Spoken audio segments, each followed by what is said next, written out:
In for another game rewind and a trip back to the 16U National Championship with a second round, a matchup between Bo Jackson Elite and Charlotte Baseball Academy.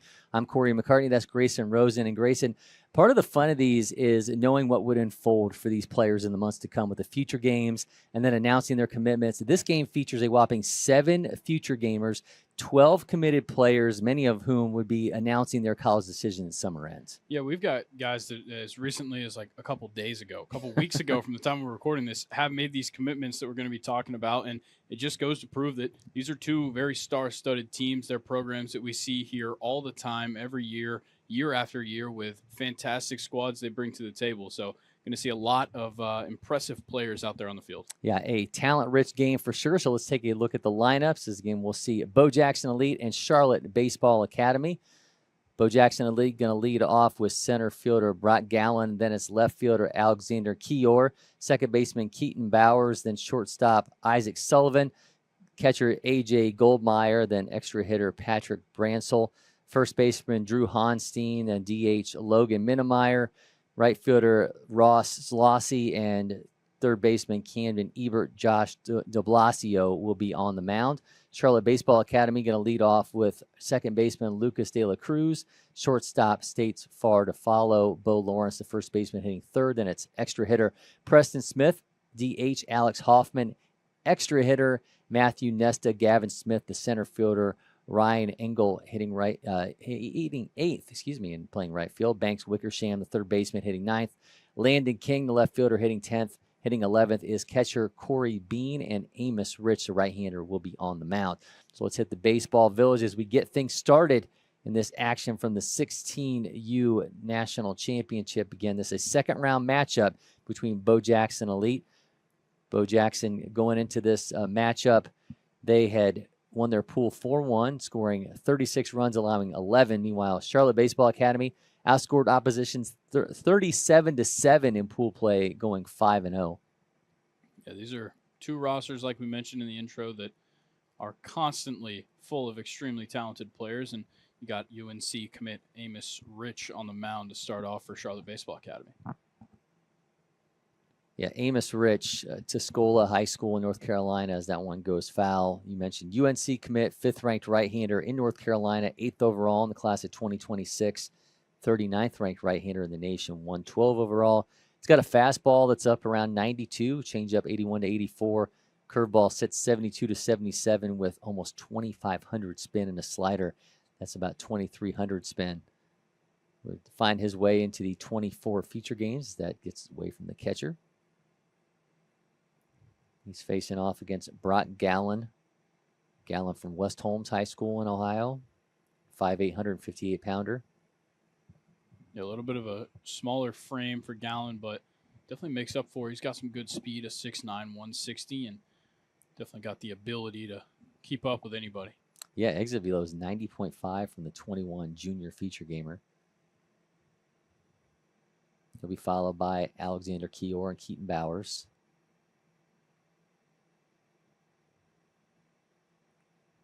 Breaking ball, bit of a dribbler. Gonna say that was in play, but I think they're calling it a drop third strike was the call there. And he tagged him for the out. Was Gallen under the impression that he made contact and hit the plate? And they asked for a referral to the other umpire, and they confirmed the call as an out. So, yeah, I think Gallen maybe said that he fouled it off himself maybe, which would have made it a dead ball, but nonetheless, a drop third strike ends in a strikeout to start the game for Amos Rich on the mound. So a first out, and now we'll see Alexander Kior from Lake High School in Ohio. Another 21 junior feature gamer, 7th-ranked second baseman in Ohio, 213 overall. That's 6 foot, 175 pounds. It's going to be followed by Keaton Bowers. Rich works that in for a strike at 90.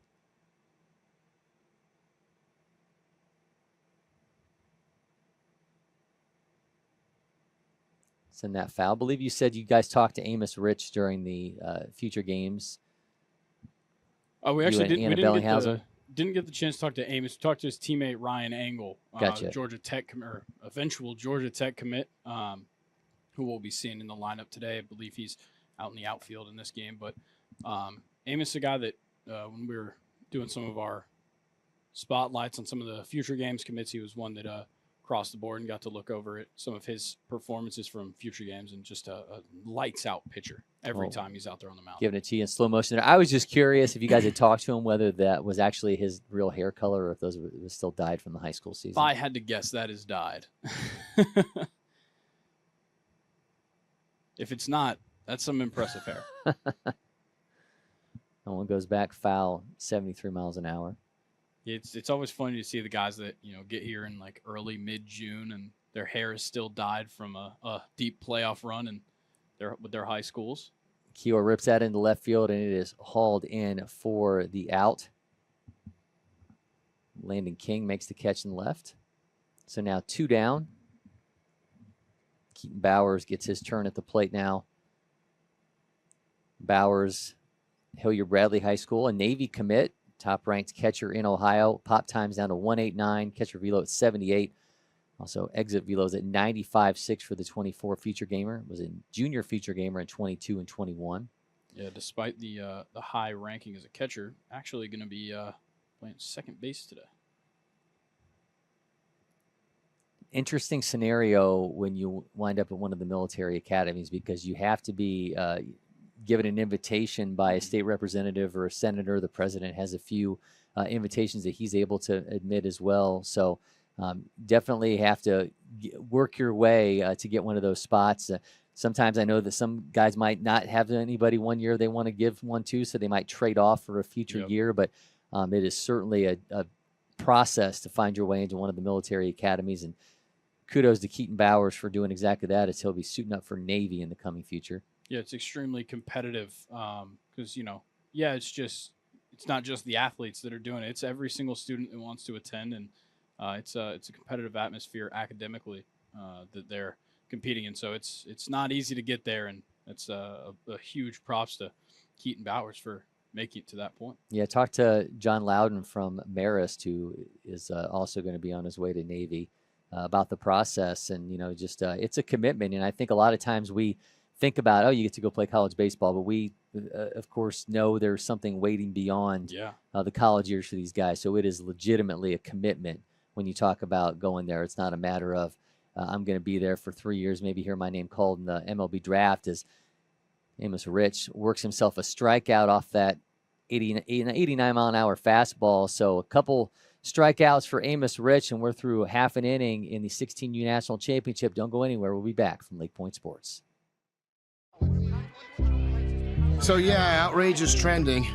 Our feed's stirring us up, splitting us up. What if we came out from behind our walls and keyboards just for a sec and just go yard, front yard? Come out bagging, jumping, check on that Johnsonville feed. Let our individual flavors blend together. Yes, block nobody, block party. Keep it juicy.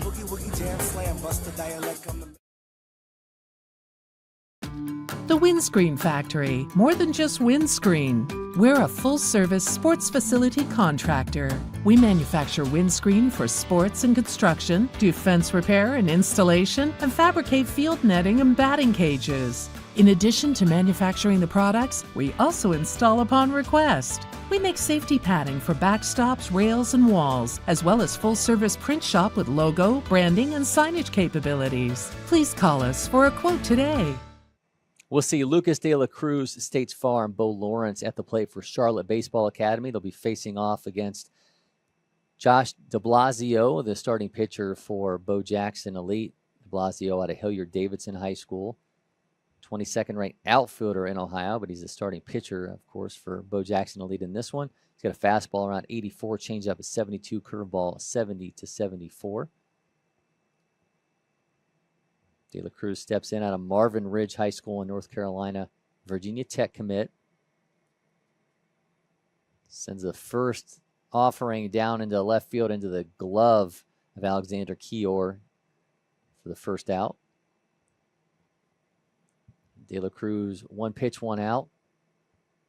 Now it will be the incredibly cool named States Far. Hawaii. Yeah, Alaska. Yeah. As well. It's definitely an interesting name. State's maybe the only person with the first name States. That's certainly an uncommon first name. Yeah, if I had to guess. Can't believe I don't think I've ever heard that one before.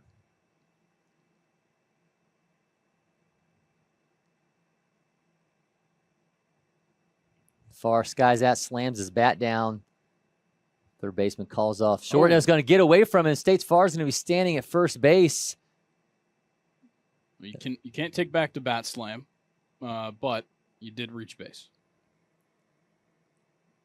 Typically that's shortstop's ball, but he allowed the third baseman to call him off and unable to make the play. States Farr standing at first base, and here's Bo Lawrence. Lawrence, Duke commit out of Christchurch Episcopal.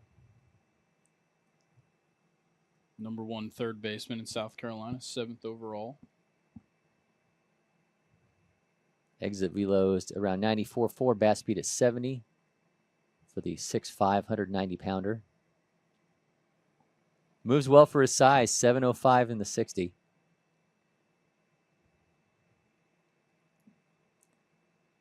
Should Lawrence reach, we're going to see Preston Smith.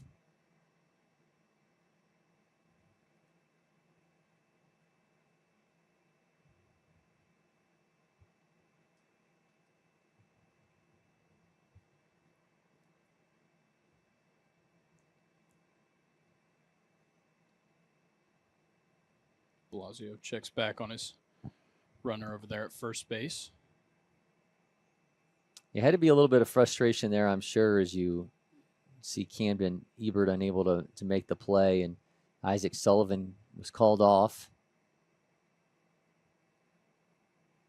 Missed, or say that's high at 82.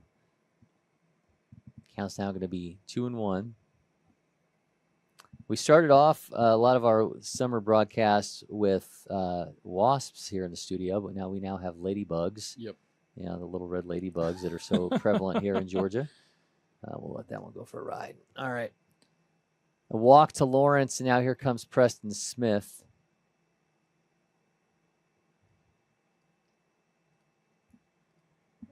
Kind of an interesting way to start your day for Josh de Blasio. Smith, the extra hitter, a College of Charleston commit out of Hoggard High School, North Carolina. Ranked as the third baseman, he's 4th in the state, 41st overall. 24 feature gamer for North Carolina.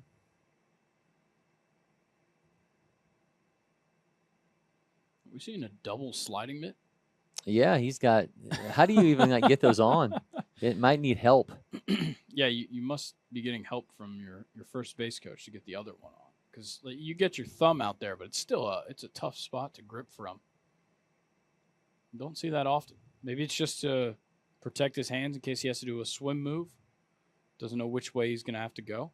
Nothing run of the mill about States Farr. Yeah. Interesting name, interesting way on base, and interesting collection of gear there with the double sliding mitts. Yeah, and what's crazier is he has a left hand and a right-handed one. Typically, you're not going to see a lot of people, first of all, wearing 2 of them.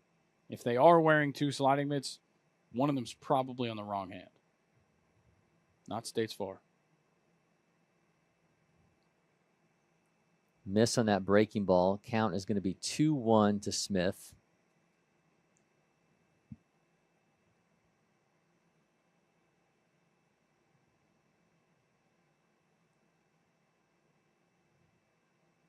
Gets away from him, goes glove side, missed for another ball. Count's now going to be 3-1.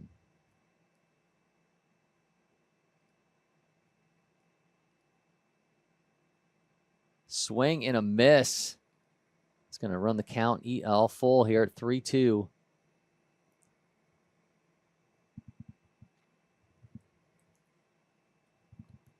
See what de Blasio's got here. Still searching for another out here. Trying to slow down the roll of Charlotte Baseball Academy in this first inning. Runners at first and second now with 1 down.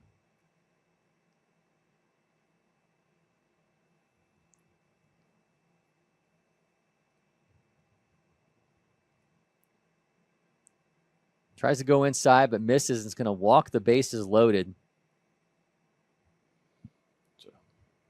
Tough spot for Bo Jackson Elite here to start off this game. De Blasio kind of an odd way for his inning to start. He gets a good first at bat, and then the second one should have been caught in the infield. They drop it, and you let a runner on, then you get a walk, and now another walk, and it just seems like you got to make sure that you lock back in here and get yourself out of this without any damage.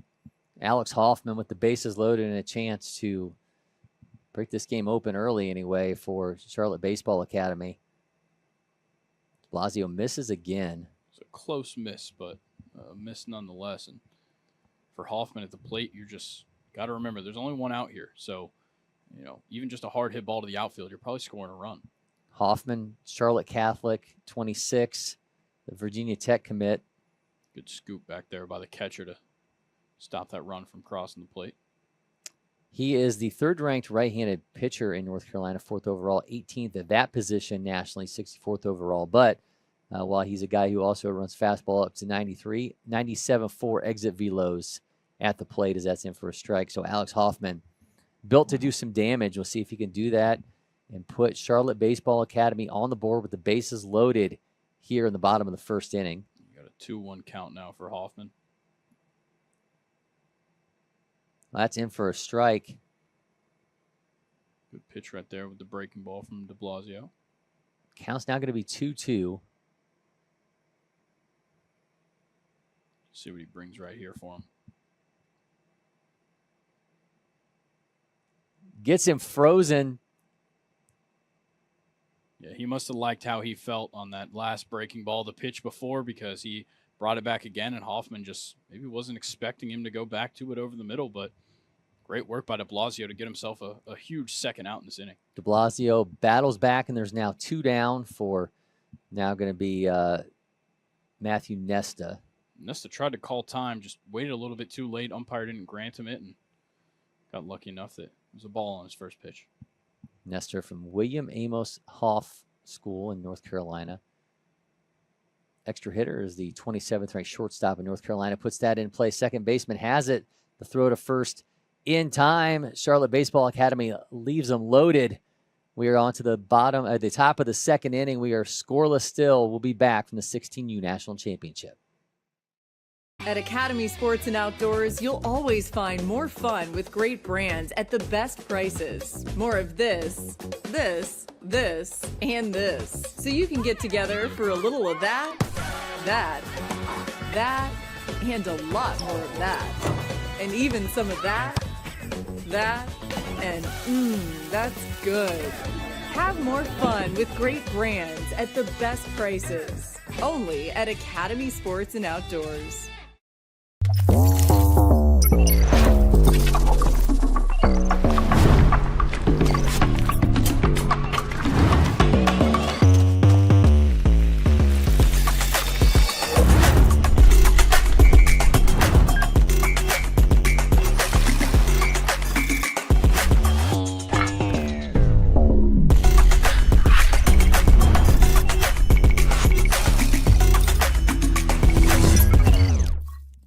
Back for another inning here in the 16U National Championship. Amos Rich on the mound for another inning of work. He's facing off against Isaac Sullivan.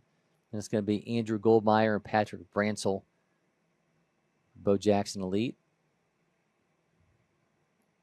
Yeah. Sullivan sends that foul. Isaac Sullivan, the Dayton committed to Dayton on December 14th. So not long before we are recording this. And actually as of yesterday, from the time we're recording this, Prep Baseball Ohio named him the #1 speed power combo in their class of 2026.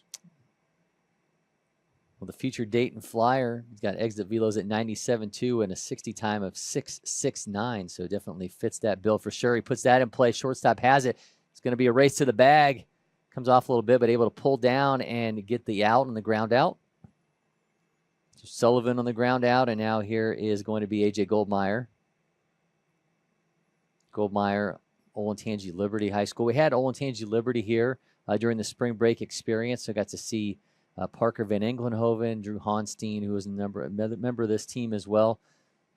The talented Olentangy Liberty squad as Goldmeyer sends that back foul. He's the 10th ranked outfielder in Ohio, 66 overall. Yeah, and Van Englenhoven, the aforementioned pitcher on this roster, I believe he pitched earlier in the tournament, so he wasn't available in this game, but certainly a player that is fun to watch. Ended up at the All-American game this year as well. Louisville commit. Okay, so we brought up the Dayton Flyers, and I have to ask you this. I know you're an Ohio Yeah. guy. Do you give the first flight to Ohio or North Carolina? Well, Wright Brothers Air Force Base is in Ohio. Yep. Wright That's where State they're from. University is, so the Orville and Wilbur from Dayton, Ohio. So Yes. I give the flight itself to North Carolina, but the birthplace Yes. of aviation is Ohio. And that's on the Ohio license. That's plate, right. Correct. The birthplace of Yep. aviation, and then North Carolina has First in flight. Yeah, Yeah. first in flight. So I know it's a heavily debated topic who gets to claim it, but I agree with that. I think it's more that it all came from Ohio. It was just done in North Carolina. Well, all the best stuff comes from Ohio. That's going to be a strikeout for Amos Rich. Even that strikeout. That's came right. from Ohio. Well, this is the Wilbur and Orville Wright Bowl here between these two squads, as we have Charlotte out of It's North true. Carolina. Yeah, and didn't we've even think got about that. Ohio, the birthplace of aviation. So And I believe that the anniversary of that was yesterday. man, this as is we're just talking about it. this is this conflux of all kinds of. This is the Venn diagram of the Wright brothers here on this broadcast. Sure was yesterday in 1903, December 17th. Bransel grounds out. That's going to be the end of the innings. We'll take you a little bit more through aviation history as we return here. You're watching the 16U National Championship from Lake Point Sports. Grilling is an art. Don't forget to add sausage, Picasso. Keep it juicy. Jump to the jam, boogie woogie jam slam, bust the dialect, I'm the man in command, come, blow with the sounds of the mighty.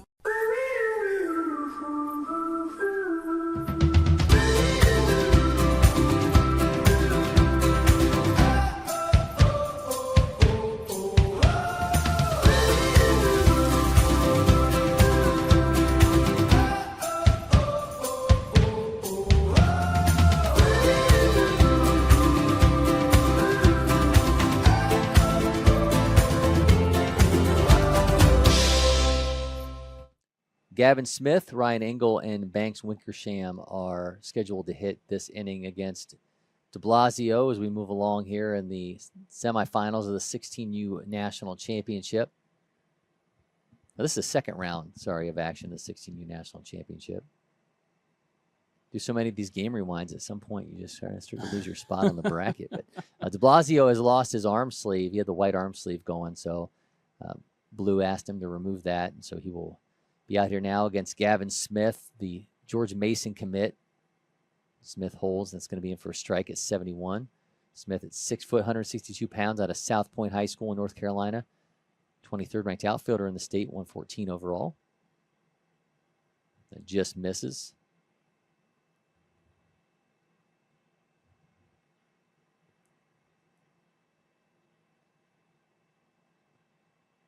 He fouls off the 25th pitch from de Blasio.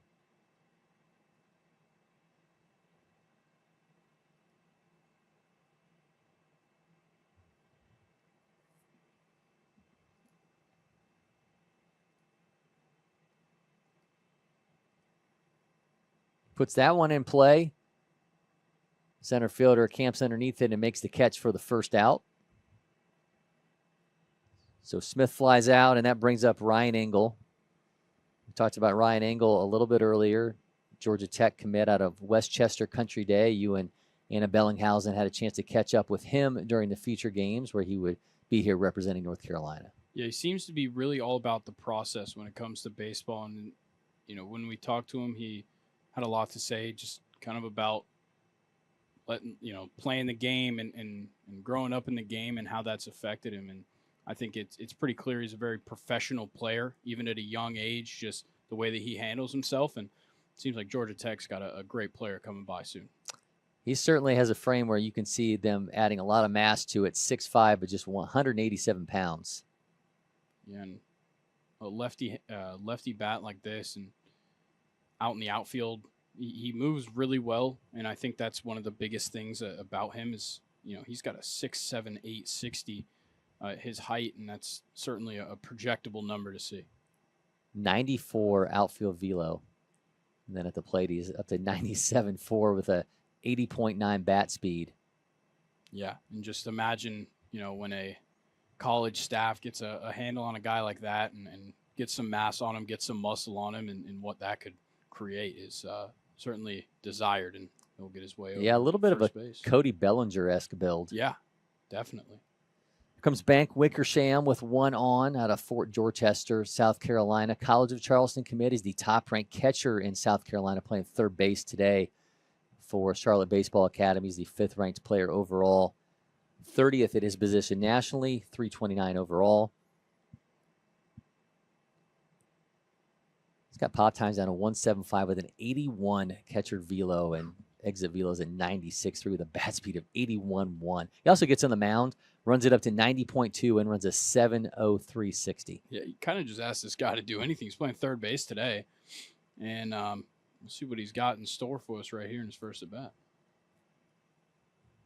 Breaking ball misses, so the count is going to be 1-1 to Wickersham. Again, you got Engel at first base. That one's going to be fouled down the third baseline. And Wickersham, one of 3 South Carolina natives on this Charlotte Baseball Academy team. Got out of the grips of the South Charlotte Panthers, who seem to own so many of the top players that come out of that state. Yeah, I feel like there's got to be a rivalry between the two. I guess you could also throw Dirtbags into the fold as well as a team that dominates those North and South Carolina players. Yep. But certainly some programs that are very good and constantly have good squads, and just speaks to the depth of those states. Blasio delivers. Wickersham gets a hold of that one. That one is going to be back, track, and gone. Banks Wickersham goes yard. A 2-run blast from the College of Charleston commit. Charlotte Baseball Academy folks coming out to celebrate this one, adding some noise to the proceedings, and Charlotte Baseball Academy's got themselves a 2-1 lead as he parks that fastball 81 mile an hour, and man, he just absolutely clubbed that thing. Yeah, that was a fantastic way to get things rolling here in the second inning. You looked really good in the first inning. You got things going. This time, it's quick, it's fast, and Banks Wickersham jumps on one and just absolutely sends it way out there to left field. So after taking a 2-0 lead off the bat of Wickersham, here comes Landon King, a Charlotte signee, 2025 player here playing in the 16U National Championship. Run into this every so often. A guy, at least from a birth date standpoint, can play at a different age group.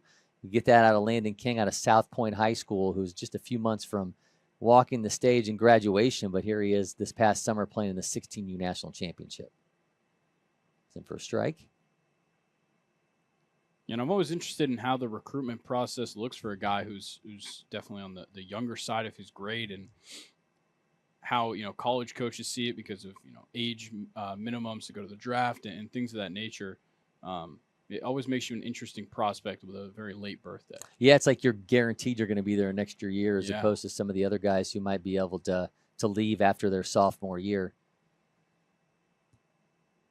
So the count now is going to be 1-2 to King out of, again, South Point High School in North Carolina. Is the 5th-ranked outfielder in North Carolina, 21st overall, 84th at his position. A little trouble holding on to de Blasio's breaking ball. It's going to run the count to 2-2. King does have exit velos around 98.7, bat speed of 80.9.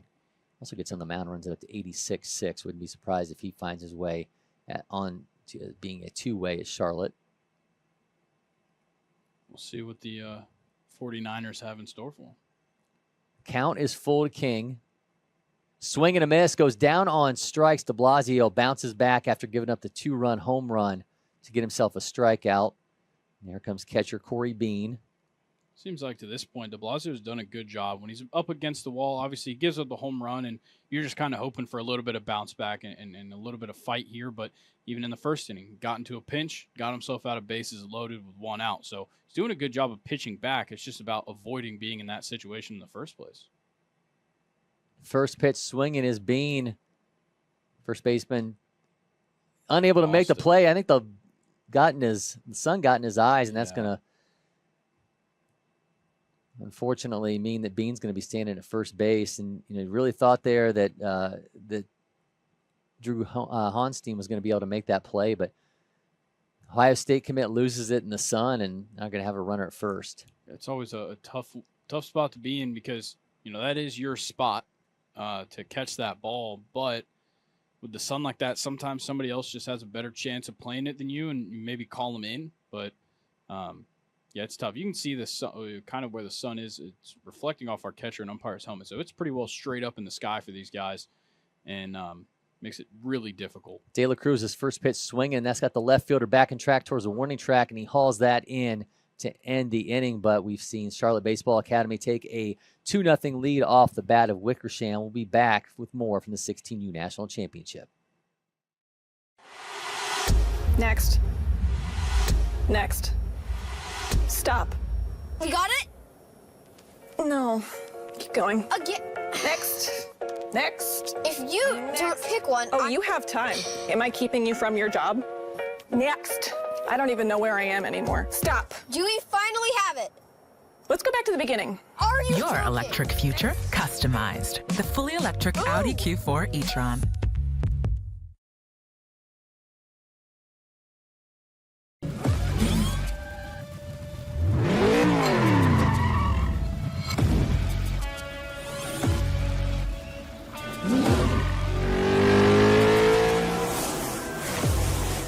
Making every second count. That is how I live. And this is how I hydrate. Body Armor Sport Water. Water for the athlete in all of us. This is ready to go online. Any questions? Yeah, I got one. How about the best network imaginable? Let's invent that. That's what we do here. Quick survey. Who wants their internet to work pretty much everywhere? And it needs to run smooth, like super smooth. Hey, should you be drinking that? It's decaf. Because we're busy women. We don't have time for lag or buffering. Who doesn't want internet that helps AI do your homework even faster? Come again? Sorry, what was that? Introducing the next generation 10G network, only from Xfinity. The future starts now. Charlotte Baseball Academy leads 2-0. Bo Jackson Elite will try to respond as they send up Drew Honstein, Logan Minnemeyer, and Ross Zlossi here in the third inning of the 16U National Championships. Amos Rich back on the mound.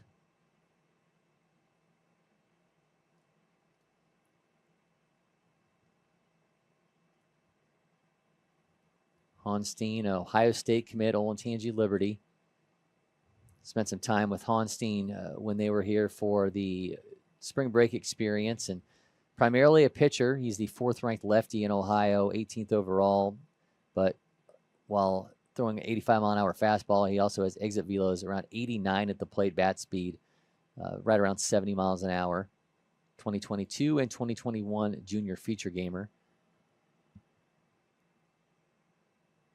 Playing first base today for Bo Jackson, and I'm sure he's looking to find a little retribution after losing that ball in the sky, but no harm, no foul, as Bo Jackson was able to get out of that without allowing any further runs. They still trail 2-0 here in the third inning.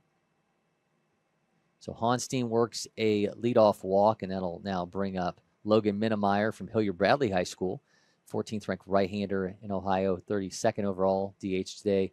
Exit velos around 95.6 for a guy who would find himself repping Ohio in the 24 future games.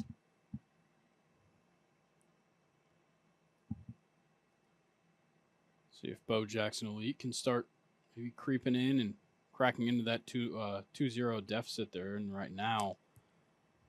Great pitch right there by Amos Rich. So Bo Jackson Elite has a headquarters in Hilliard, Ohio, which is basically like the Bo Dome, and it's like this huge, structure somewhat similar to what we have here on Lake Point Sports with the Curve Test Centers.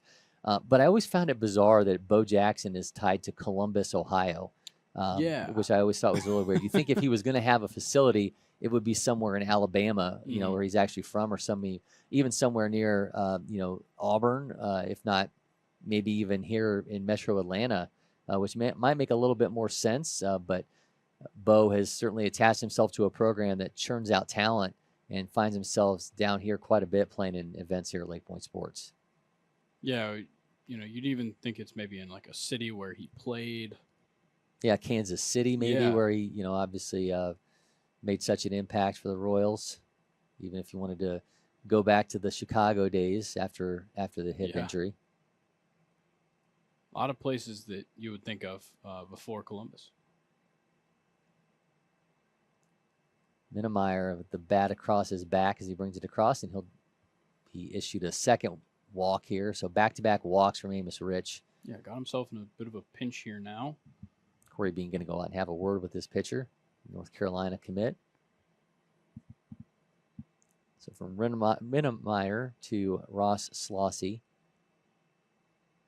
Some mouthfuls here for Bo Jackson Elite. Oh, yeah. These last names at the plate. Slaucy from Upper Arlington, 19th ranked outfielder in Ohio, 112 overall. He was a 22 junior future gamer.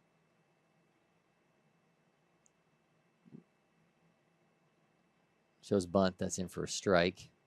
Yeah, it seemed like he was trying to get it more on the barrel on that bunt and just ended up pulling the bat so close to himself that he couldn't really square it up.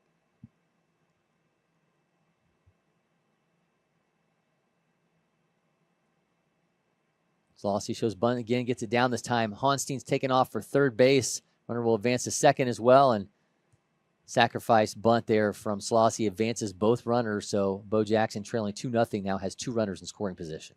It was good work by Amos Rich to get the out at first. That's a tough play to make at all times, and stayed composed, knew that was his play, and made it. And now he's got to deal with that sacrifice that puts 2 runners in scoring position. Logan Elms, Camden Ebert playing third base today for Bo Jackson. Elite steps to the plate with runners at second and third, 5'11", 160-pounder. First pitch swing, and he rips through that 87-mile-an-hour fastball for strike 1. Yeah, put a big swing into that one. Trying to make something happen right now.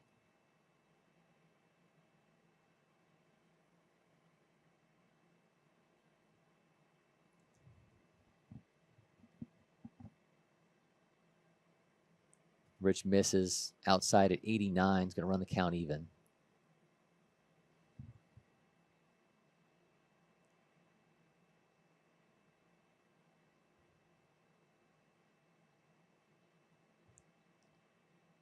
Drops in the breaking ball, but just misses. The count is now going to be 2-1. Those are some tight pants that Amos Rich wears, by the way. Yeah. They almost look like leggings. I can't tell. It looks like he's wearing. They just come right below his knees. Yeah, looks I like believe he's you're got the right. sock. Great play. Yeah, nice job defensively Great from play. Amos Rich. You got to have pants like that to be able to move around defensively as Yeah. a pitcher, and you got to field your position. So Amos Rich does exactly that. North Carolina commit throws it over to first for another out. It's a tough play to make. We have already kind of talked about it a little bit, in a lot of these games where the pitcher impedes on a ground ball, but in that case, he makes the play, and they end up saving themselves a run as well. It's back to the top of the order, and Brock Gallion from West Holmes High School in Ohio. Trying to make something happen here. Charlotte Baseball Academy has a 2-0 lead off the bat of Banks Wickersham with that home run. Scoring Ryan Engel. Bo Jackson at least got him at second and third with 2 down. Miss on that fastball.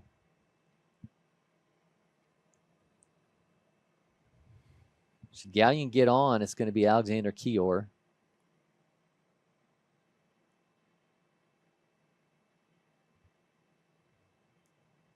Looks like some kind of delay. If we had to guess, it's probably a ball that flew into play from another field.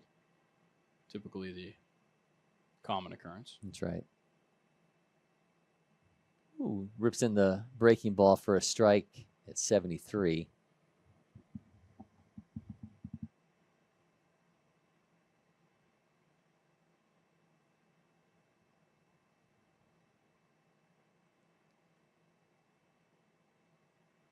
Miss outside on that 87-mile-an-hour fastball. The count's going to be 3-1. Again, you got runners at second and third, and big moment here for Bo Jackson Elite. They gave up a 2-run home run to find themselves facing a deficit. They've had a chance to cash in here, and they don't want to be walking off that field stranding 2 runners. We'll see what Gallion can do. He's going to draw a walk, and that's going to load the bases. Alexander Keor, big moment looming for him. See if the Lake High School left fielder can deliver for Bo Jackson Elite and eat into this deficit or potentially even put them ahead. Yeah, 2 outs, bases loaded. Your team just went down 2-0 in the last half of the inning, and now you got to see what happens here, but big spot right now for Bo Jackson Elite. Rich hits a strike on the outside at 89. You don't want to do too much right here if you're Keor. Put the ball in play and see if you guys can just move a run along. Amos Rich, chance to slam the door. That one's put in play into left field on the run, camps underneath it, and Bo Jackson Elite strands the bases loaded. Charlotte Baseball Academy holds on to that 2-0 lead. We'll be back with our game rewind. Where's it written? Only grill burgers? Nowhere. That's where. Now throw on some sausage. And keep it juicy. Boogie, woogie, jam, slam, bust the dialect. I'm the man in command. Come, flow with the sounds of the mighty mic.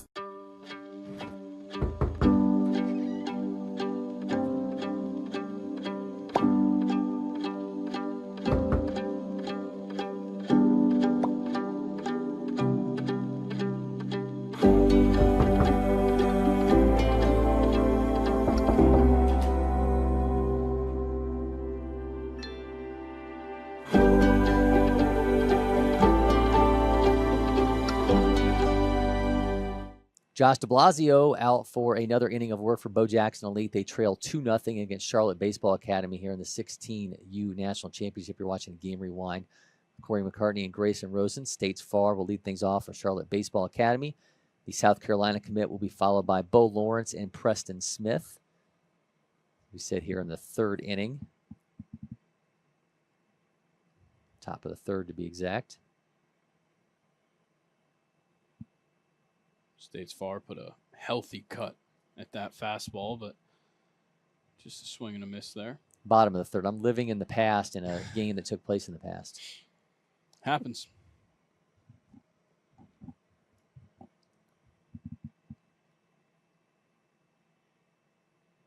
Just misses on the outside.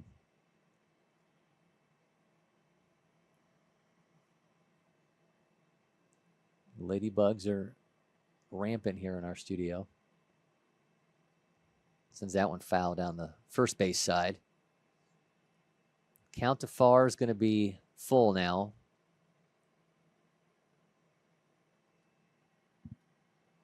See what the South Carolina commit does here.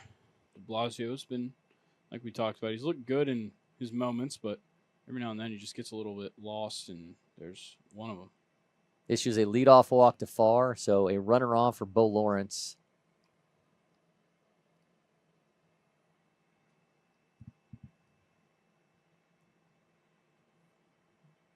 I do think it's interesting they go lefty-lefty right here in the lineup.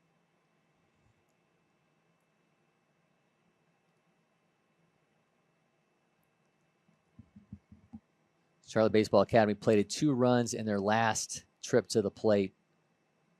Looking to build on that.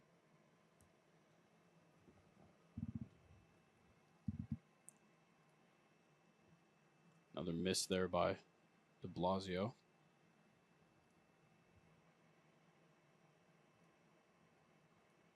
Make it 2-0.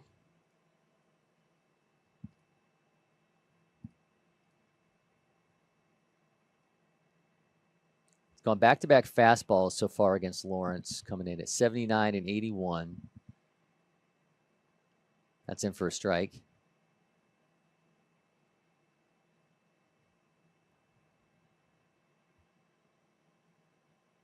Issued a leadoff walk to Farr.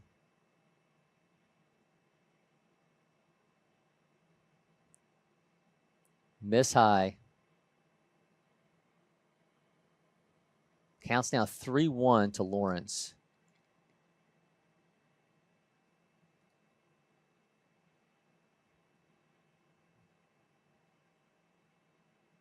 All 12 players who will take the field for Charlotte Baseball Academy in this game are ranked within their state of either North Carolina or South Carolina. That is impressive for sure. 4 future gamers on this team. They have 10 committed players in all. Yeah, only 2 guys on this that'll take the field today, not committed.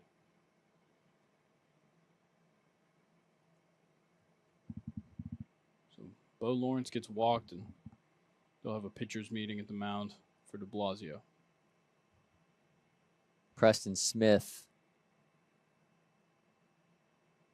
in the on-deck circle, steps to the plate for Charlotte Baseball Academy. College of Charleston commit. Chance to build on this 2-0 lead.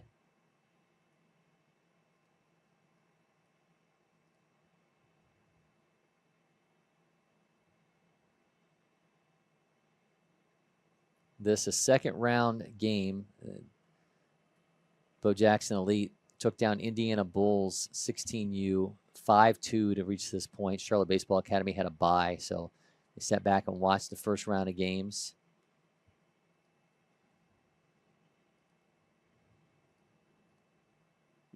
Time called there from Smith.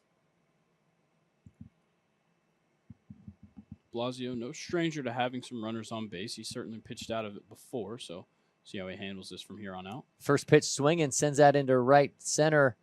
Caught. On the run, right fielder's got it, throws back to second. Runner's going to retreat, so we'll still have him at first and second. I'm just going to bring up Hoffman, Alex Hoffman. Good work out there in right field, getting that ball in quickly. Almost got the play there at second base, but heads up work right there. Hoffman, Virginia Tech commit. 6'1", 205-pounder.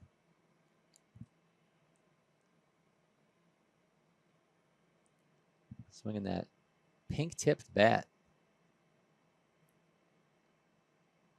When I was playing in my teen years, you would have had some sort of punishment if you had swung a pink bat. Really? These guys are seeking them out. Yeah, it's. I think at this point, I think bats have almost become like the thing. Yeah. For kind of showing off. Obviously, you can get the gear and the batting gloves and the cleats and whatnot, and all that but stuff. The bats seem to be the place to be, especially when you're talking metal bats.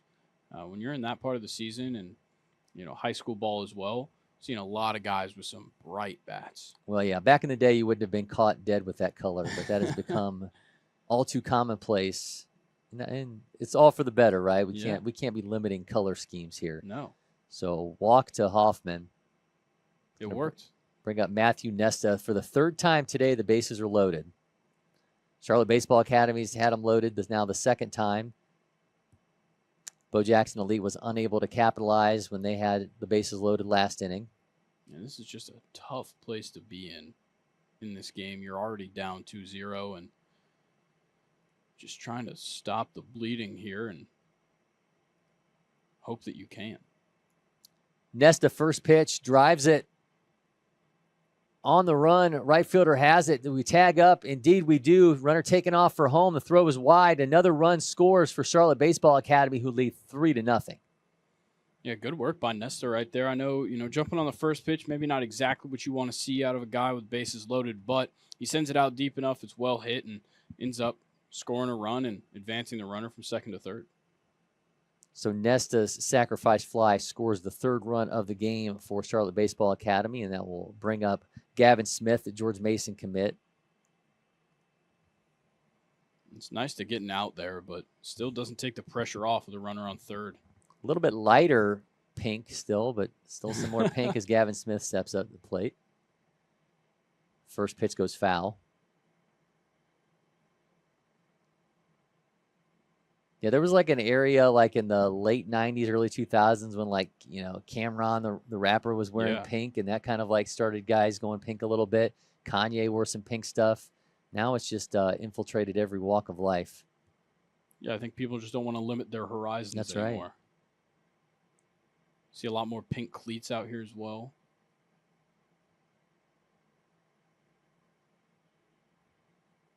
One bounces in front of the catcher. Runner will not advance. It's all for the better, right? Oh, yeah. And I know the gear manufacturers got to love it. They got a lot more color schemes to work with.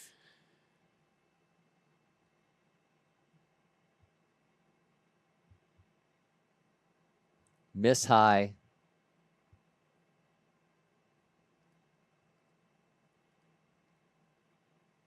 De Blasio just trying to settle down a little bit here. It's going to miss again, and Smith's going to walk. So once again, the bases are going to be loaded for Charlotte Baseball Academy. That's going to bring up Ryan Engel, who was the guy who set the stage for Banks Wickersham's 2-run home run. Wickersham, you know, he's just chomping at the bit to get another shot up there with runners on. But Engel gets his time first, and we'll see what he's able to do with it. Georgia Tech commit tells runners stay put. It's a guy who can certainly put a charge into one with 97.4 exit velos.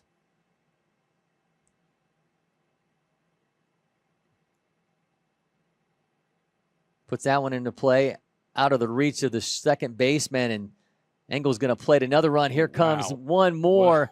Man, just like that. Oh, another one coming over. Another one coming in. The throw wow. is not going to be made. Wow. No flip to home plate, and Charlotte Baseball Academy just keeps extending the lead, man. An absolute just domination here so far as they lead 6-0. Yeah, great work on the base paths by Charlotte Baseball Academy right there. Engel getting to second base on a quite a costly overthrow right there. It ended up hitting up on the net and rolling down and ended up scoring a third run. So great work by Ryan Engel to turn what looked like just maybe a routine single into a double and 3 RBIs.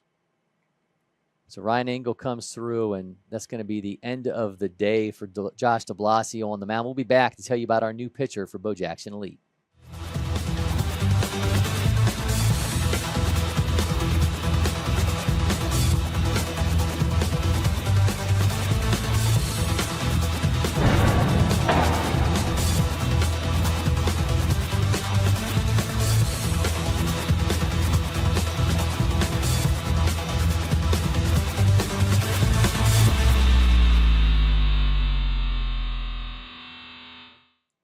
Keaton Bowers comes in relief of Josh de Blasio for Bo Jackson Elite and walks into a difficult situation as he is now going to be facing Banks Wickersham, who hit a 2-run home run in his last at bat. So the deck stacked, for the Navy commit, Grayson, as he comes in here in the third. Yeah, and Ryan Engel wouldn't mind a slow trot around the bases again.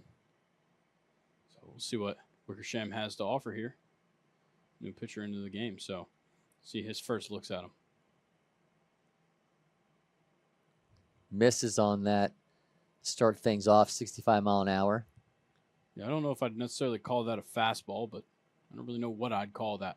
Certainly looked like an attempt at a breaking ball. Yeah. That's maybe more of his fastball if you were having a guess, considering that one came in at 80. Yeah, that one was at 80. Again, he's ranked as the #1 catcher in Ohio in the class, 23rd overall.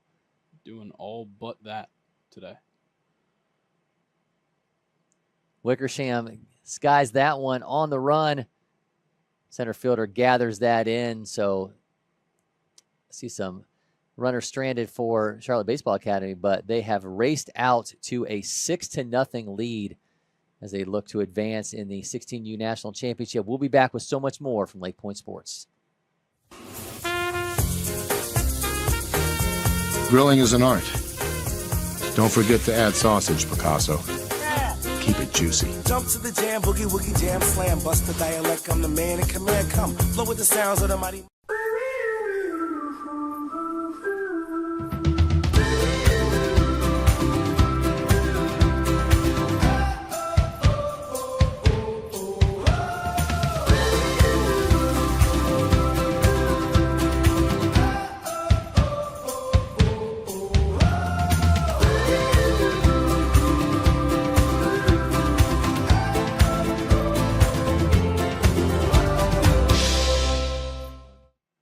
Keaton Bowers goes from taking over in relief to leading things off here in the 4th inning for Bo Jackson Elite, trailing 6-0 in this second round action from the 16U National Championship. Bowers are going to be followed by Isaac Sullivan and A.J. Goldmeyer. First pitch from Rich. Bowers skies that one. Center fielder backing track towards the wall. Unable to make a catch as Bowers scoots into second base. It's a ground rule double. It looks like it bounced off the warning track, so Bowers almost leaves the yard, but I think he'll take a ground rule double to start off the inning, and here comes his courtesy runner as he entered the game to pitch in the last inning. Met that 87-mile-an-hour fastball, done some damage, and he's standing at second base. Well, his courtesy runner's now standing at second base. Start things off here in the fourth inning for a Bo Jackson elite squad looking to provide a spark. Isaac Sullivan now at the plate. 2 straight innings from Amos Rich that I'm not really a fan of how he started off, and this time around it's via a double, but last time around he was able to get out of it, so see how he bounces back here. First pitch breaking ball misses to Sullivan.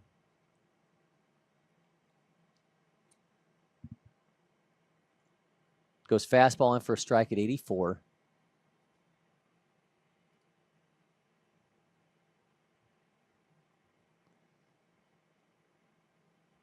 Mentioned Sullivan in his first AB, a Dayton commit out of Chaminade Julienne. Dayton CJ, as they're locally known.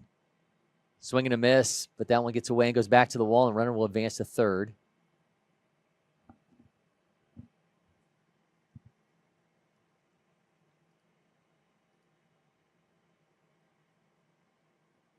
Isaac Sullivan in for some good seats in the future at the first 4 games, I would imagine, being on the Dayton campus.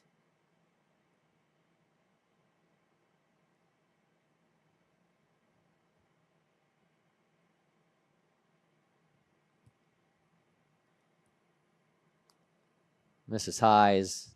Again, have a runner at third base. Bo Jackson looking to get on the board, trailing 6-0 here in the fourth.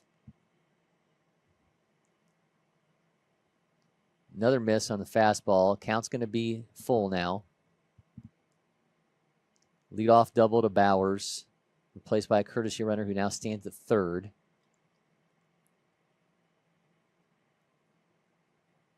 Just misses hitting Sullivan, but he'll walk down to first with a walk. You can pretty well assume that early in this at-bat, Sullivan's going to find himself on second base and eliminate that double play. A.J. Goldmeyer, Olentangy Liberty, steps in. Another pink bat. They're not sharing these bats as a team, right? Everybody has their own pink bat. I would assume everybody's got their own. Wow, it's a lot of pink bats. Because I think the last 2 that we saw were from Charlotte Baseball Academy. They were. Well, we saw a darker tinged one like that. So True.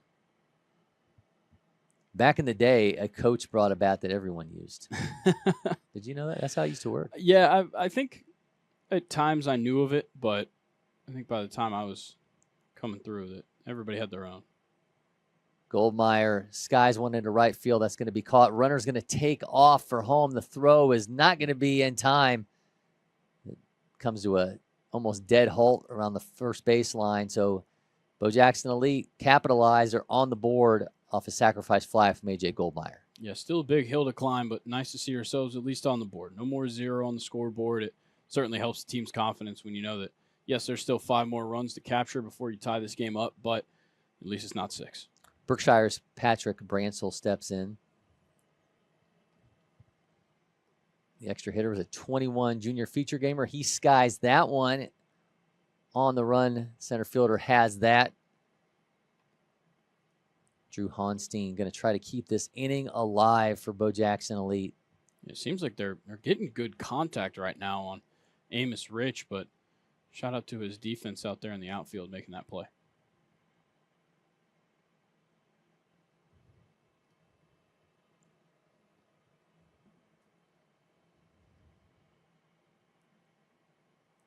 Honstein sends that foul. That's 3 straight pitches in which Bo Jackson Elite players have made contact against Rich. So they're seeing him well at the moment as he gets ready to throw his 63rd pitch.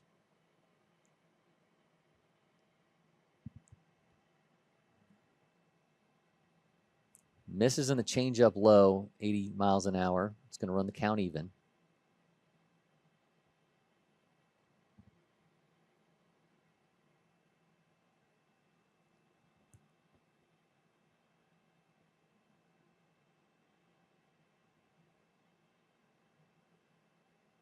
Honstein holds in the check swing. Count now going to be 2-1. That was a close one. A very good breaking ball, just falls in a little bit too inside.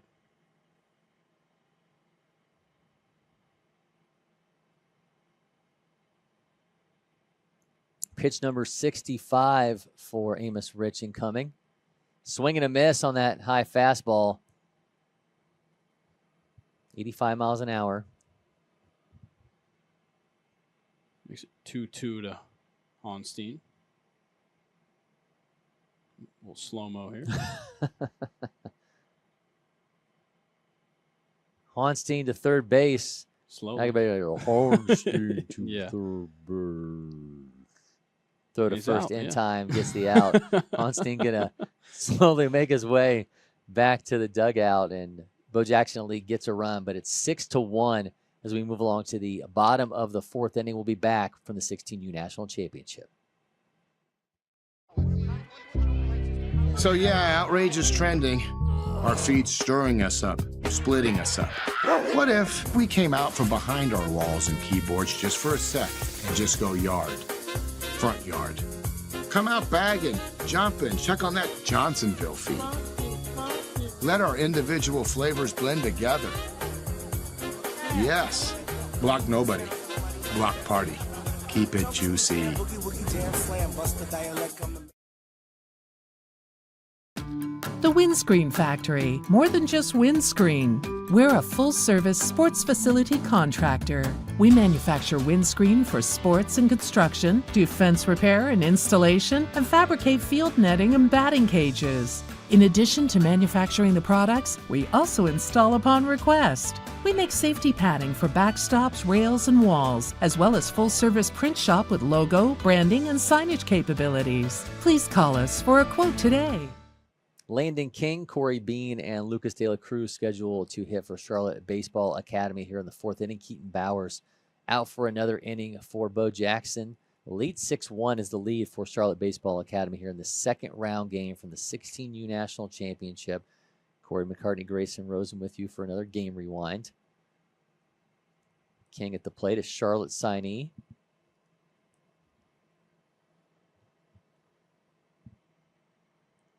Bowers goes first pitch fastball, and that's fouled off. Yeah, Bowers got to come out feeling pretty good. He got his one out that he needed when he got pulled in his last time out on the mound, and then comes up to the plate, hits a leadoff double. His courtesy runner scores and puts a run on the board for his side. Now he comes out to pitch again and try and just hold on to what they've got at the moment, which is unfortunately a 5-run deficit, but he'll work hard nonetheless. King holds back there. Count's going to be 1-2.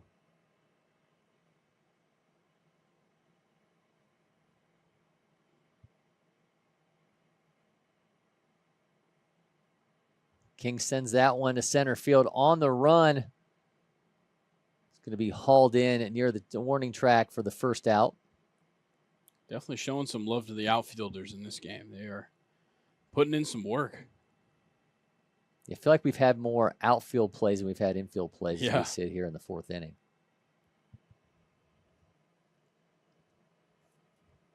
Now Cory Bean's shot at the plate again. First time up, he swung at the first pitch, and this time he's going to see a second pitch, the Lake Norman Charter 2026. It's the 51st ranked right-handed pitcher in the state of North Carolina, but playing behind the plate for Charlotte Baseball Academy today. He's got pop times around 197. Attempted a bunt right there and was really committed to it, even though it was on the outside half. Just misses on that breaking ball.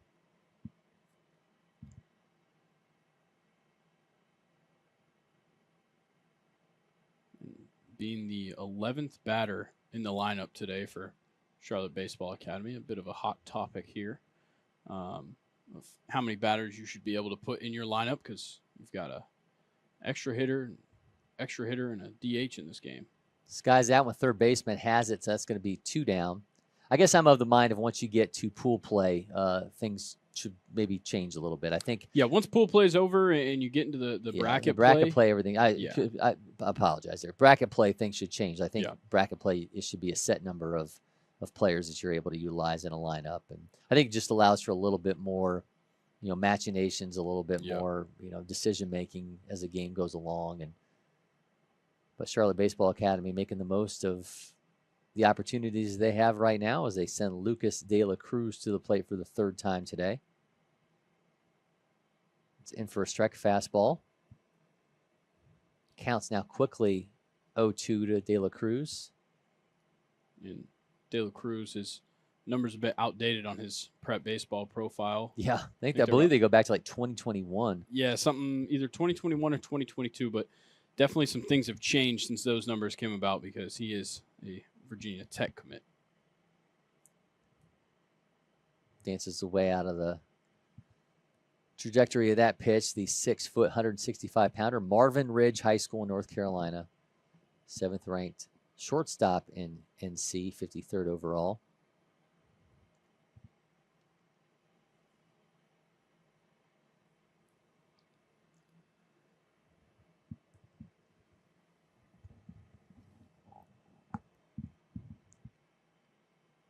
Holds on that fastball.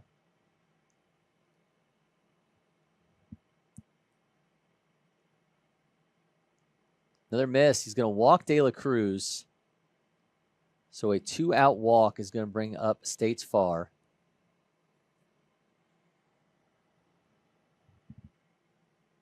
South Carolina commit. Try to keep this inning alive for Charlotte Baseball Academy and build on that 6-1 advantage.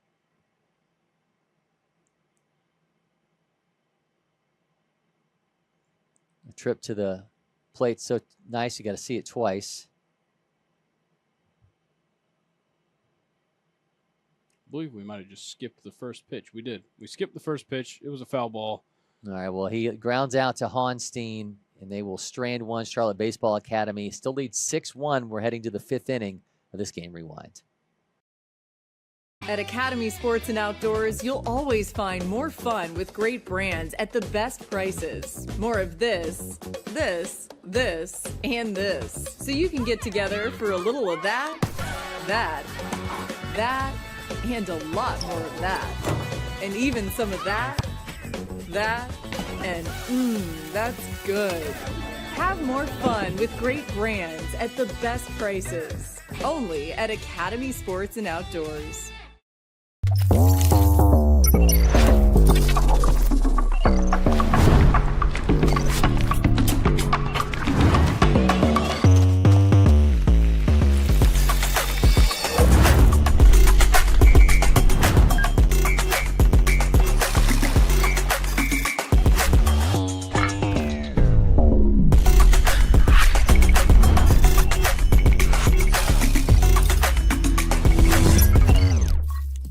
Preston Smith is the new pitcher for Charlotte Baseball Academy, takes over for Amos Rich. Rich, the North Carolina commit, went 4 innings, 1 hit, 1 earned run, 4 walks, 3 strikeouts.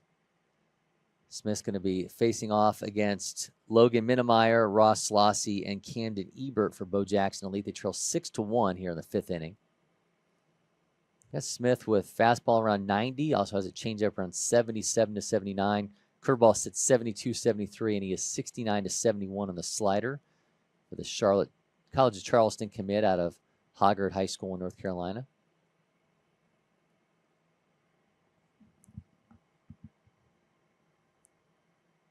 Minnemeyer watches that fastball at 86 in for a strike. Yeah, College of Charleston making their presence at future games known with 2 commits from this Charlotte Baseball Academy team, both that were at the 2024 future games for their respective states. Swing and a miss, and Minnemeyer goes down on strikes. Couldn't get much better of a start there for Preston Smith as he gets him to whiff on the 90-mile-an-hour fastball.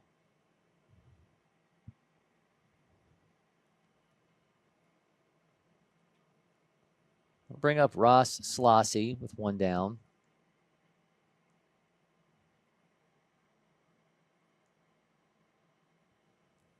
That fastball at 89 misses to the upper Arlington 26.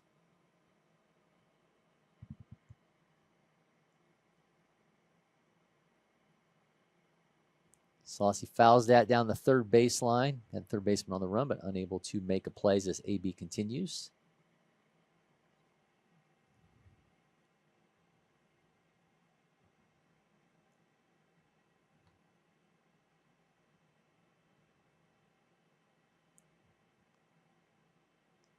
Miss is going to make it a 1-1 count.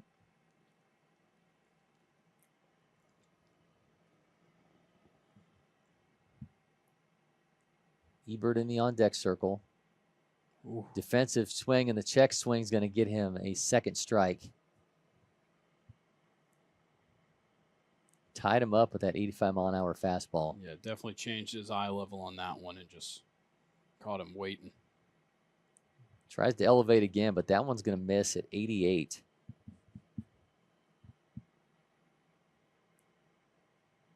I've already seen Smith hit 90. He got the strikeout of Minnemeyer. That's going to get him a walk. It's going to end that at bat.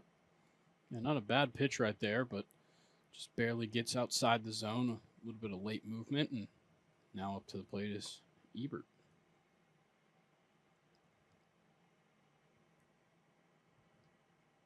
Ebert, the 5'11", 160-pounder from Logan Elm. Get one of the inevitable balls hit into play. And now we're back. One down off the strikeout of Minnemeyer, then a walk, and that one's going to get away, and Selassie's going to take off for second base. Yeah, on the pickoff move, he throws over to first and just throws a little bit out of reach of his first baseman, and Selassie takes advantage. It's now a runner in scoring position for Bo Jackson. The lead trails 6-1 here in the fifth.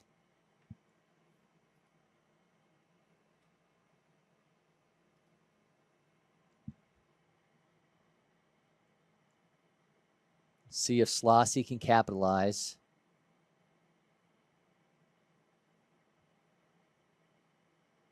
Sends that one foul.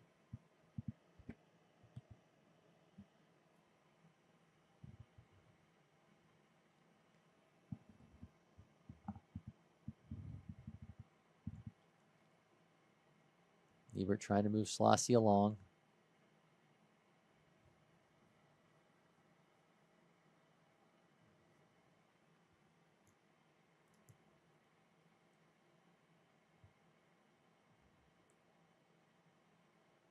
Ebert fouls that one off.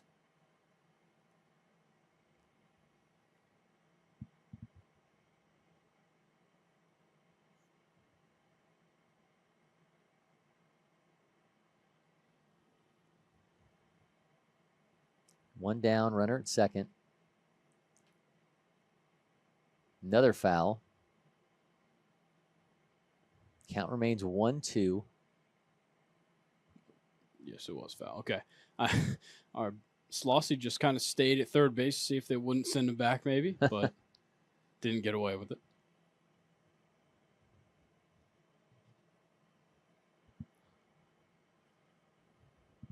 Let's see what Ebert does here now. Comes with the 1-2. Another foul.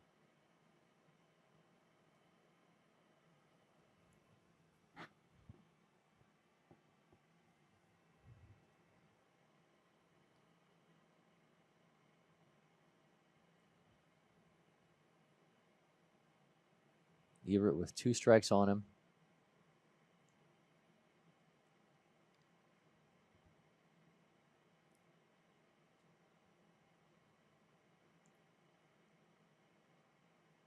Another foul. Ebert is making Smith work in this at bat. Won't give him the satisfaction just yet. Got Ross Selassie standing at second base. One down in the inning. Gets him absolute frozen. Call that man Olaf because he is frozen. 2 down in the inning. That was a great pitch right there. You light him up with a couple of fastballs. You threw that breaking ball in earlier that he fouled off, but after he keeps fouling him off, throw the changeup, switch things up on him on the outside half, and just had no idea it was coming. So 2 down for Gallion.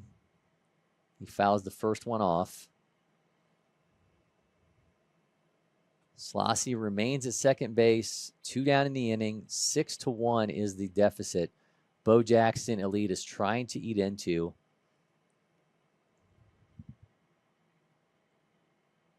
Second pitch swinging. Gallion sends that to short, throws and gets him to strand a runner.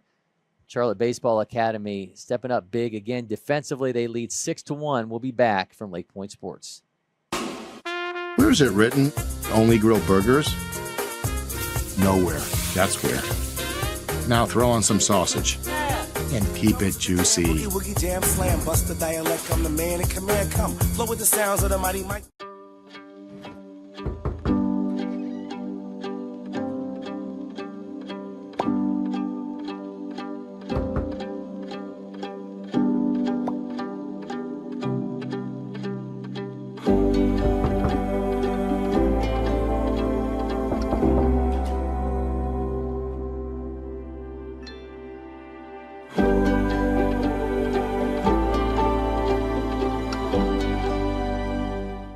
Another inning of work for Keaton Bowers in this relief appearance. He's going to be facing off against Bo Lawrence, followed by Preston Smith and Alex Hoffman for Charlotte Baseball Academy, who lead 6-1 here in the 5th inning, the second round game from the 16U National Championship.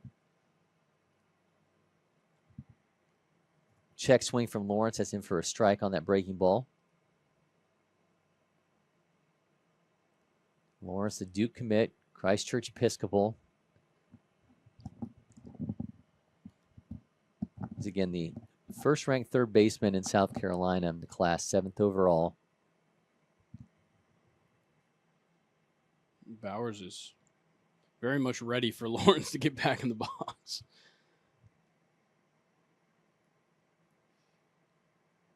Goes breaking ball, and that's going to miss. Count's now going to be 1-2. To this point for Bowers, he's given up a lot of contact, but he's getting outs. So just stay up there and keep pitching confidently, keep hitting the zone, and your defense has been backing you up really well. Another miss, though. The count's now going to be 2-2.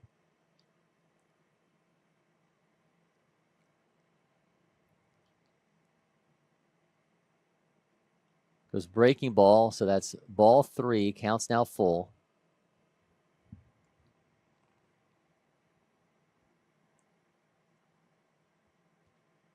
Navy commit fires. That one's fouled out by Lawrence.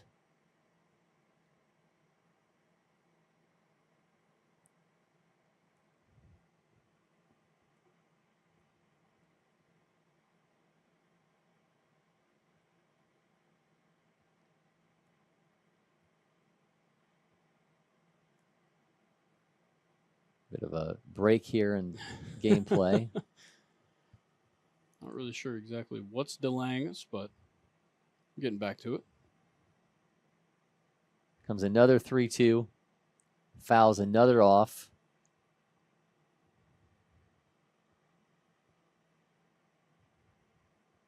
Next pitch will be the 8th of this at bat.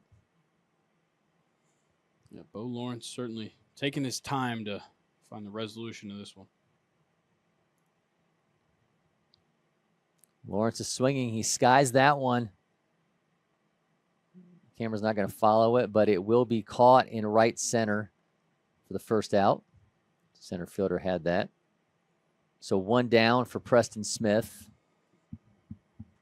Yeah, Bowers still giving up a little bit of contact. Guys are seeing him just fine. They're just not really able to piece anything together yet off of him. So keep doing what you're doing.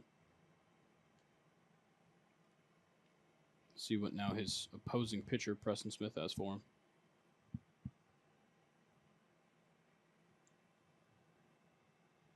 Fires that in for a strike. That one at 81. Goes breaking ball there, but misses at 71. So count's now going to be even.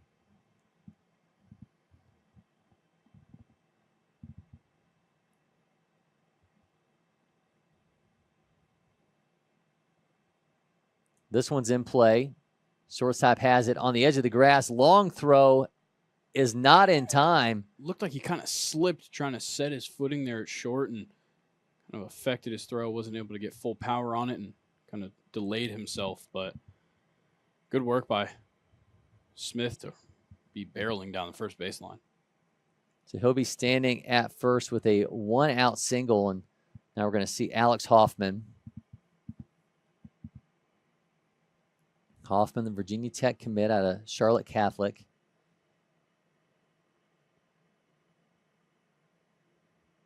Guy who is ranked as a right-handed pitcher, but exit velo is around 97.4.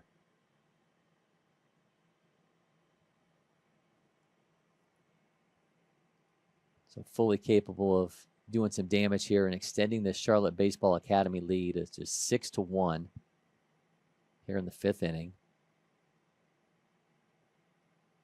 Back-to-back misses on fastballs from Bowers.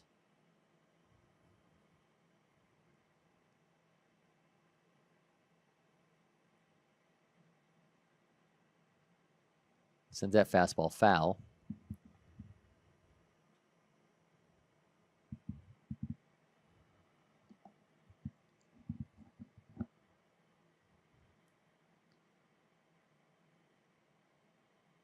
Ooh, Bowers misses on the attempt at the breaking ball.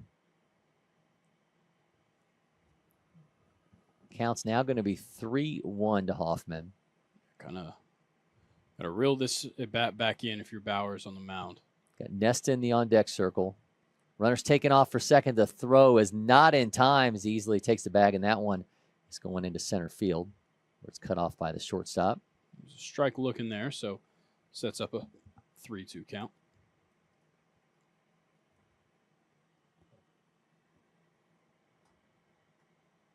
All right, Bowers with the payoff pitch to Hoffman.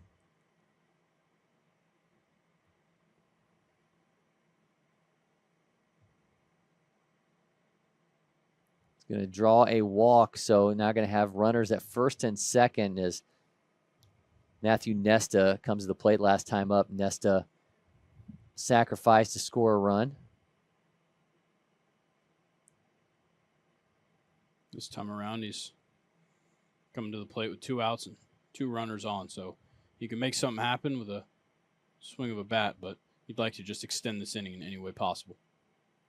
And build on an already 5-run lead for Charlotte Baseball Academy here in the 5th.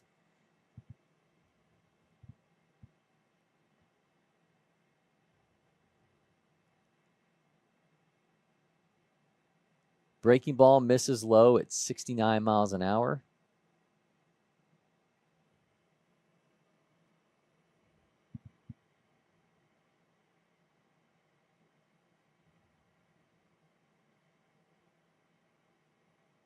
Fastball hits the corner, and that's going to run the count even at 1-1.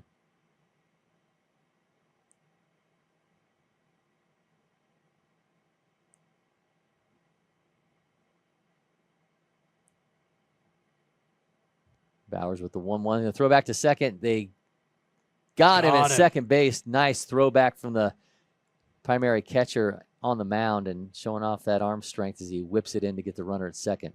And I was mistaken when Nesta came to the plate. I said there was 2 outs, just 1 out, but now there's 2 outs for Nesta as he returns to the batter's box. So they get the lead runner. There's still a man at first. Nice stop from the backstop there. Count's now going to be 2-1 to Nesta. Swing and a miss on that 69-mile-an-hour breaking ball high in the zone. Count's now 2-2, 2 down in the inning.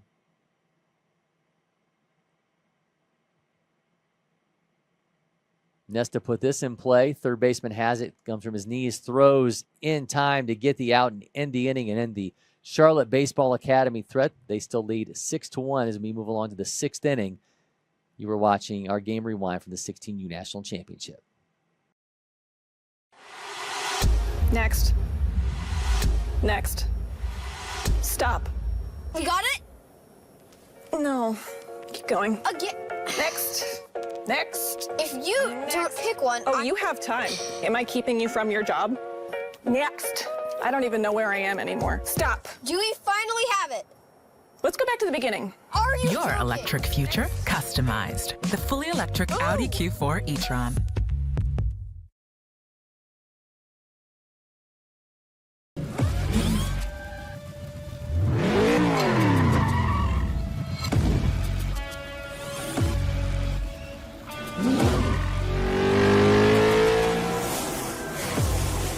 Making every second count. That is how I live. And this is how I hydrate. Body Armor Sport Water. Water for the athlete and all of us. This is ready to go online. Any questions? Yeah, I got one. How about the best network imaginable? Let's invent that. That's what we do here. Quick survey. Who wants their internet to work pretty much everywhere? And it needs to run smooth, like super smooth. Hey, should you be drinking that? It's decaf.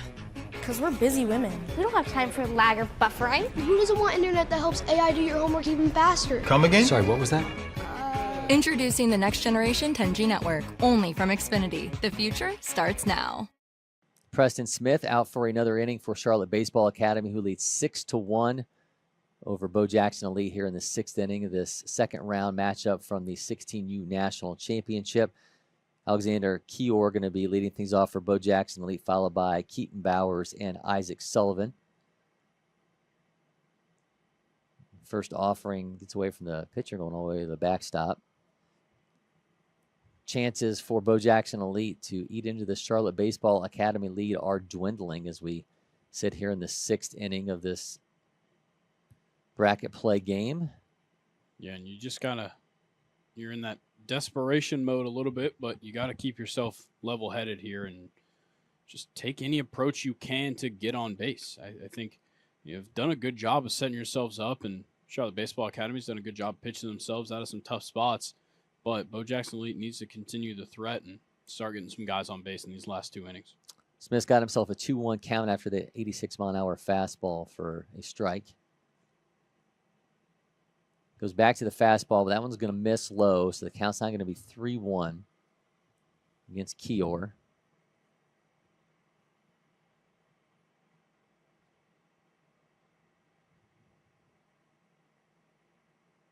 Fastball again. That one goes back foul to the backstop. Count now going to be even. Bo Jackson Elite will take a base runner in any way, shape, or form as we have a full count now to the leadoff hitter.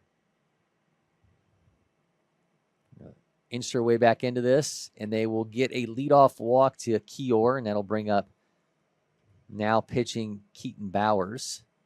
That was a much-needed base runner to get an inning started, and hopefully a sign of things to come here for Bo Jackson Elite as they're down 5 runs and desperately need a few to get this thing kind of corralled back in. Bowers goes breaking ball, and that one misses badly. Nice job behind the plate, though, stopping it from going too far and allowing the base runner to advance.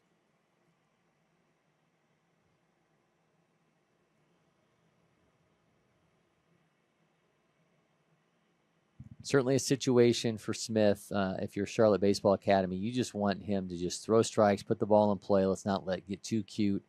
Let's try to stay away from trying to ratchet up those strikeouts, and let's just let your defense work when you got a 5-run lead. Yeah, the worst thing you can do is go up there and start walking guys. I think that's when things start really going downhill for a pitcher in an appearance, and you just hope that if you pitch to contact, you can live with it if they end up getting the best of you, but it's a little bit harder to swallow when you start walking guys, and you're going to try and avoid that at all costs. Another foul. It fouls off of the hitter, so that one's going to be dead.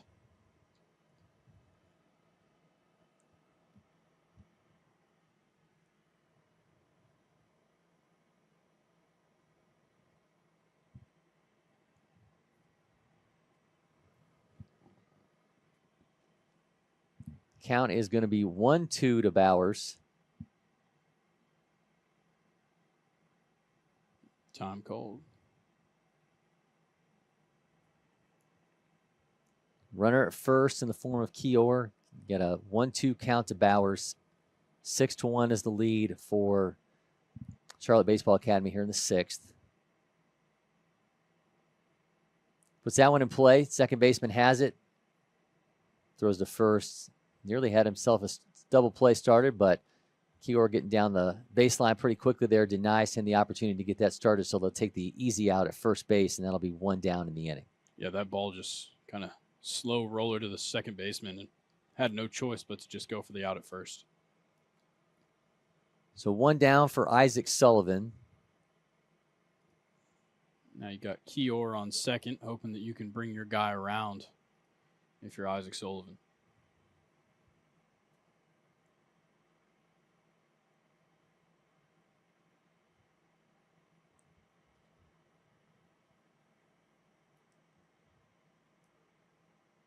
Just misses on that 86-mile-an-hour fastball to start off the Dayton commit.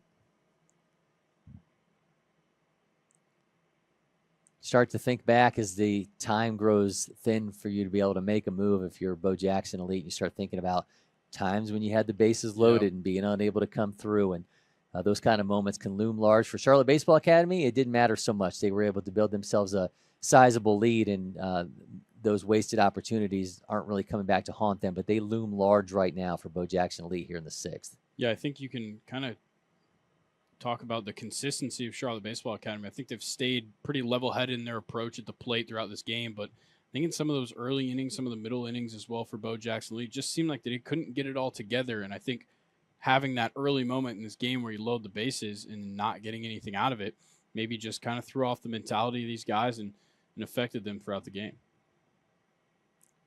It's Preston Smith struggling to find the strike zone here as he's facing Isaac Sullivan. Runner at second. Now there'll also be a runner at first as Sullivan draws the 1-out walk. So A.J. Goldmeyer with a chance to capitalize here with 2 runners on in the 6th inning and his team down 5 runs.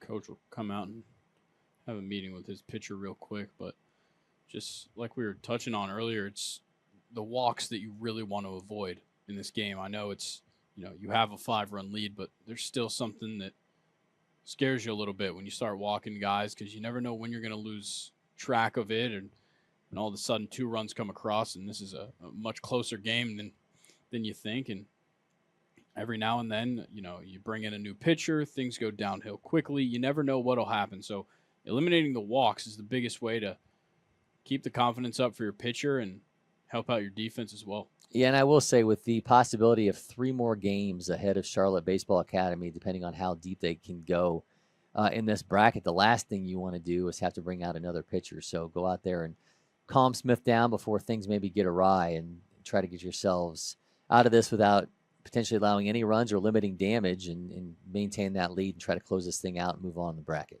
Yeah, I think sometimes you get guys that are just ball gets away from him on the throwback, but looks like he got hit. Yeah, I think he might have gotten hit in the leg because he just had a slow response at second base there. Maybe got either hit or stepped on maybe at second base, but he'll walk it off, stretch out a little bit, and get back to it. Yeah, because if Kior hadn't gotten hit, I'm imagining he'd be standing at third base right now as that ball went into center field, and he just was unable to take advantage of that situation. But what I was going to say is sometimes you look at these games, you look back on them, and you're like, oh, man, why didn't they make a pitching change here or something? And then you have to take into account that, this is 16 new national championships. These guys played a lot of games. And they potentially more ahead of them. There's more to come. They're potentially playing another 2 games the next day. They had a potentially another game this day.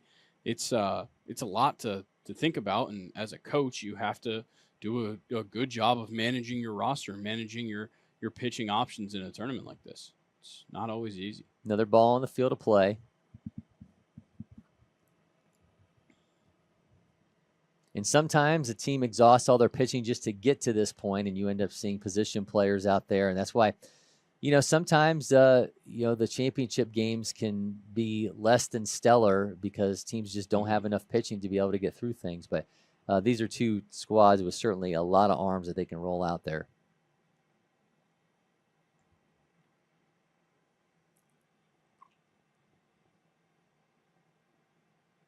Kior at second for Bo Jackson Elite. You got Sullivan at first. Goldmeyer at the plate. Dances away out of that breaking ball. Count's now going to be 2-1 to the Olentangy Liberty catcher.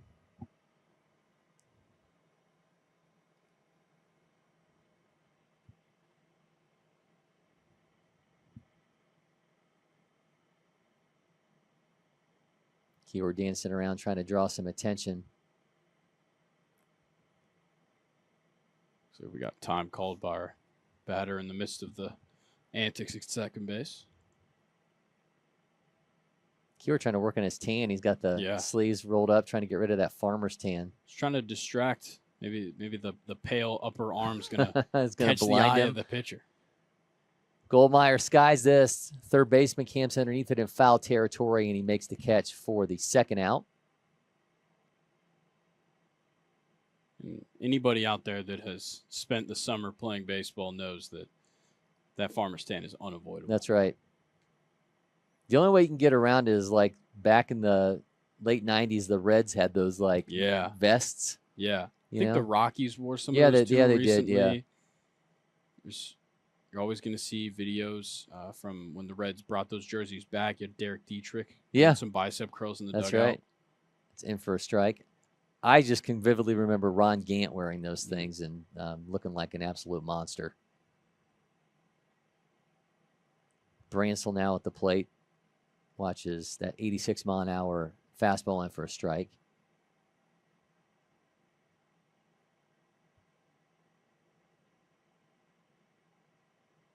Bounces that changeup. Derek Dietrich was just a little bit ahead of his time with some of the swag, I think. Yeah. Chains and all that stuff. Yeah, chains. He was kind of just like a muscle head. Yeah. Him and Yasiel Puig in that lineup together were something to see.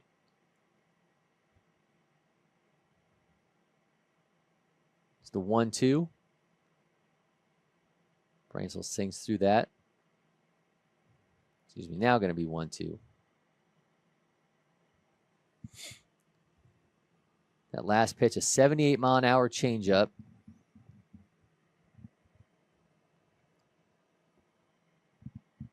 Some good late movement on that. Let's see if we maybe see Bransel throw and get another one of those from Smith. Rips that one, and that's going to be down in left center. Here comes a run. See if we hold again. No, you're not going to have a second run, try to make a run at it. So we're going to have one on the board for Bo Jackson, a lead. It's a 6-2 game as Bransel comes through with the RBI single. Yeah, that's much needed here. 2 outs. You just kind of had to get something out of this inning with the opportunities you've created for yourself, and it's nice to finally have a breakthrough moment here and get another run across the plate, but still quite a hill to climb here. 2 outs, and yes, you do have one more opportunity in the top of the 7th after this, but you'd like to cut away at as many as possible right now. Ohio State commit Drew Honstein on to try to do further damage with runners in the corners.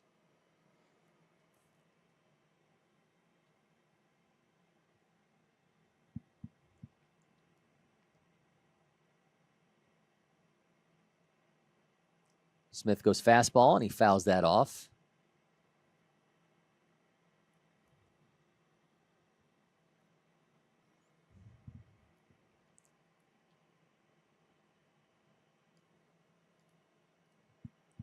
Bo Jackson elite with 1 run in the 4th and 1 in the 6th, but we saw Charlotte Baseball Academy score twice in the 2nd inning off of Banks Wickersham's home run, and then scored 4 more runs in the 3rd inning off of a Matthew Nesta sacrifice, and then 3 runs off the single from Ryan Engel.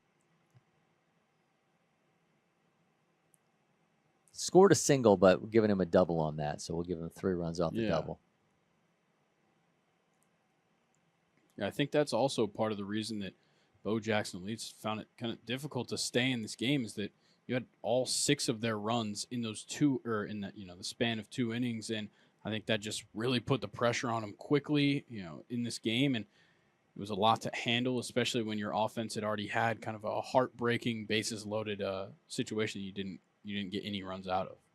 Yeah, again, I mean, that's looming large right now, right? You got 2 runs now, come through with a couple in that bases loaded situation. Who knows what we're talking about? That's in for a strike. And we've seen him strand multiple runners multiple times already in this game. So it just kind of comes down to that clutch hitting that, has gotten Charlotte Baseball Academy. They've, had a bit of a 2-out rally that scored some runs. But here now, Bo Jackson Leap, they've got a chance here. Yes, there is 2 outs, but you still have life. Needing some clutch moments here from Honstein at the plate. risky pickoff over to first when you got the runner at third, but stays there. Yeah, I will say as a former coach, that was the one move I could not stand. Either that or a back pick throw from a catcher when you got a runner at first and somebody at third. It's like, why give them the opportunity to score? Just keep everything in front of you. Comes the 1-2. Honstein swings through that, an ending strikeout for Smith. 6-2 is the lead for Charlotte Baseball Academy as we move on to the bottom of the sixth. We'll be back from the 16U National Championship.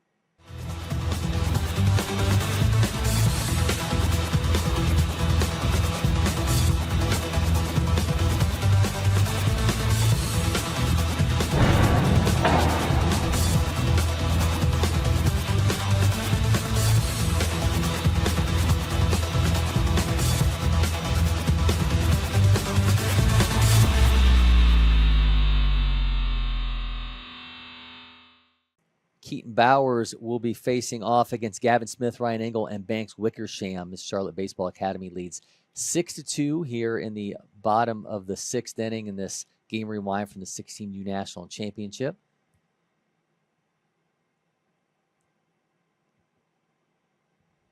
See if Charlotte Baseball Academy, potentially their last time up to the plate, if they can hold on to the lead in the top of the seventh, is see what they've got in store for us here, see if they can get some a little bit more insurance. You're already up 5, but a few more wouldn't hurt.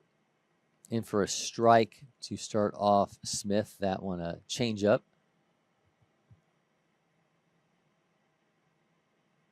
Goes breaking ball there. Now got him in an 0-2 hole.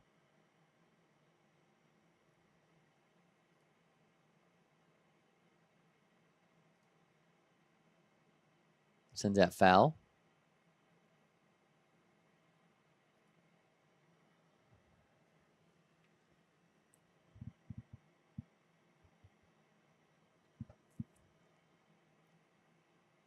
Another foul.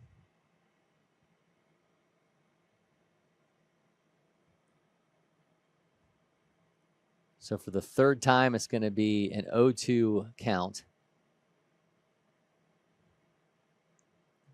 Smith gets ready to see the fifth pitch of the SAB against Bowers. Swing and a miss, goes down on strikes in the breaking ball, 68 miles an hour, comes up empty, and Keaton Bowers got himself a strikeout to start off the sixth. Yeah, surprisingly enough, he's been in this game quite a while now. That's his first strikeout he's recorded. Seen a lot of hits to the outfield, caught for pop-ups that have gotten outs and a couple of ground-outs as well, but here's his first strikeout of his appearance.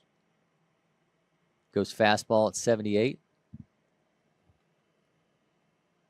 Maybe Keaton Bowers just needed 3 innings to get himself loose. That one goes foul on the breaking ball. So now very quickly finds himself in another 0-2 count. It seems like he's kind of reeling back a little bit on the velo, just looking for pitch control, and it's playing in his favor right now. Misses high. Working quickly as well. Retrieving the ball immediately, towing the rubber. Goes a breaking ball again and misses outside.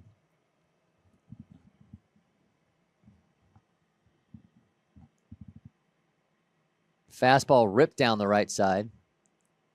Well struck there by Engel. Yeah, that would have been some serious damage, and that thing would have been in play. Yeah. Absolute rocket off of his bat. I feel like if Bowers would have thrown his normal 82, 83, that might have been in play, but Engel catches one at 80 miles an hour, and it's just a bit too early. So the count's now 2-2. One down off a strikeout. Swing, a miss, and another strikeout for Bowers. Back-to-back Ks as he gets Smith and Engel here to start off the sixth. Yeah, all of a sudden, he's turned to the swing and miss to get things done, and it's working in his favor here. Big Banks Wickersham steps in, got himself a 2-run home run, the College of Charleston commit. Breaking ball bounces away. Yeah, second at bat, caught one pretty well, just sent it out to center field. So see what he's got in store for us this time around. Fastball up in the zone, fouls that off.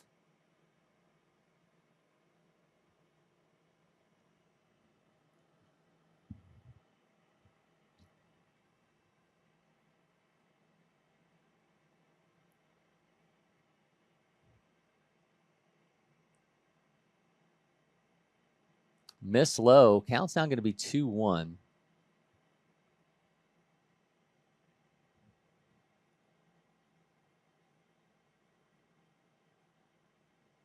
Another miss now going to be 3-1.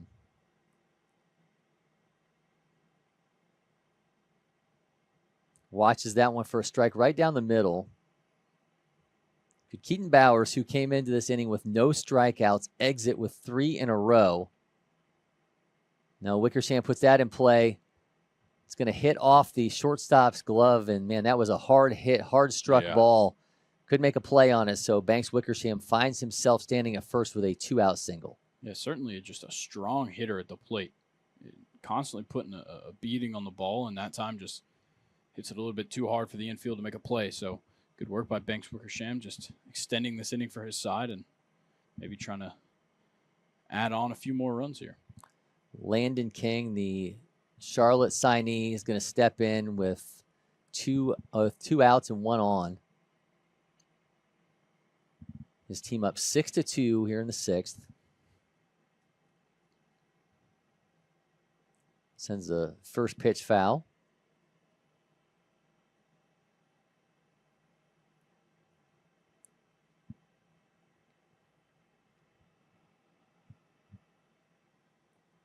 Well, they called him on the balk.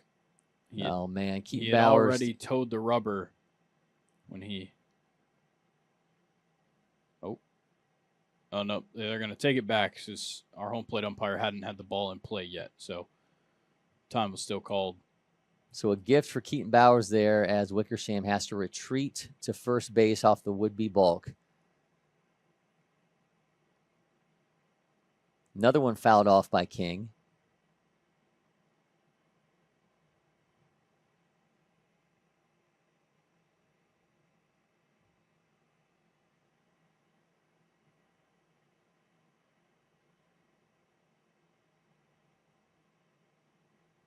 Comes the 0-2, runner taken off.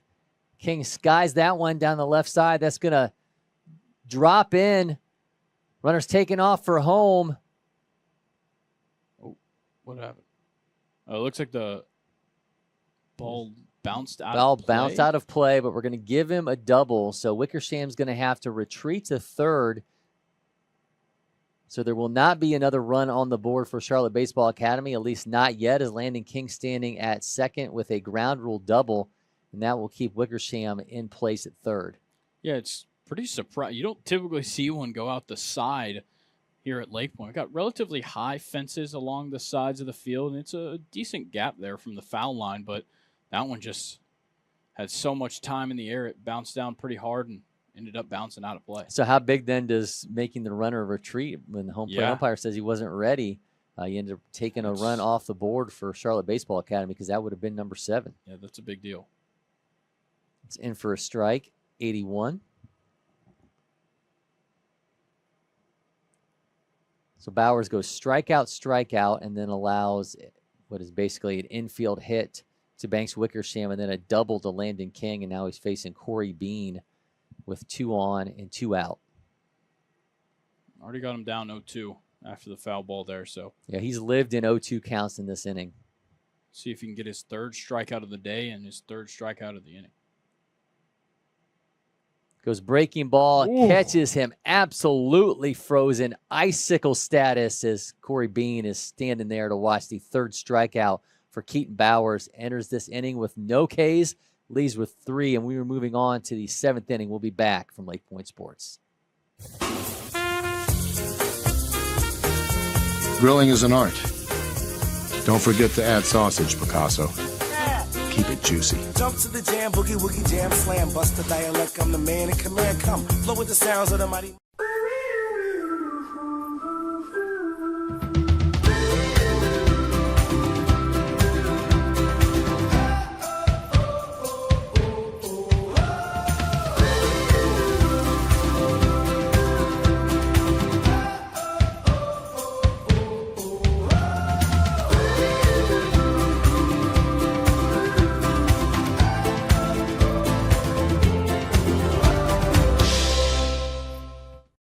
Preston Smith out there to try to slam the door on Bo Jackson Elite and put Charlotte Baseball Academy into the quarterfinals of the 16U National Championship. He's going to be facing Logan Minnemeyer, Ross Slozzi, and Camden Ebert for Bo Jackson Elite here in the top of the 7th inning. First pitch, a ball at 85 miles an hour out of the hand of Smith. Another fastball, that's going to miss at 85, so now the count is 2-0.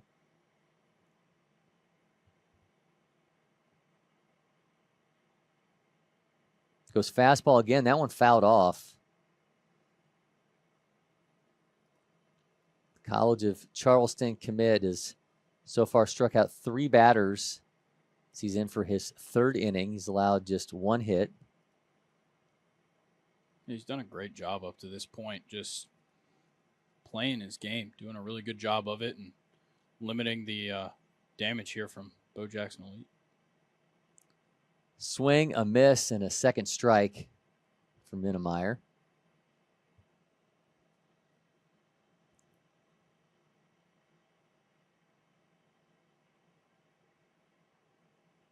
Goes change up, and that's fouled off. Count's now going to be 2-2.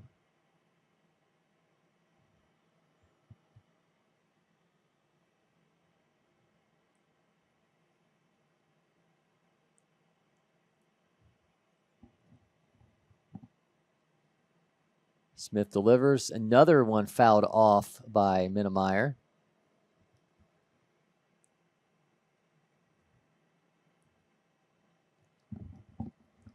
Staying alive, the next pitch will be the 7th of this at-bat. Yeah, certainly making Preston Smith work for it in his 3rd inning of work. Be his 50th pitch of this relief appearance. Swing, a miss, and a strikeout for Preston Smith. So Minnemeyer goes down with the K, and here comes Ross Slozzi with 1 down.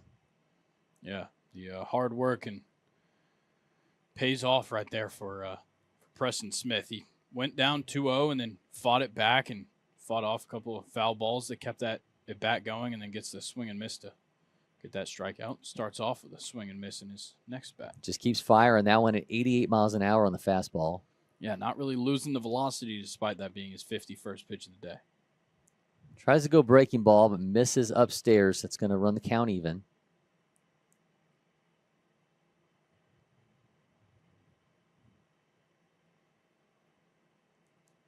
Sends that foul, and now got him in a 1-2 count.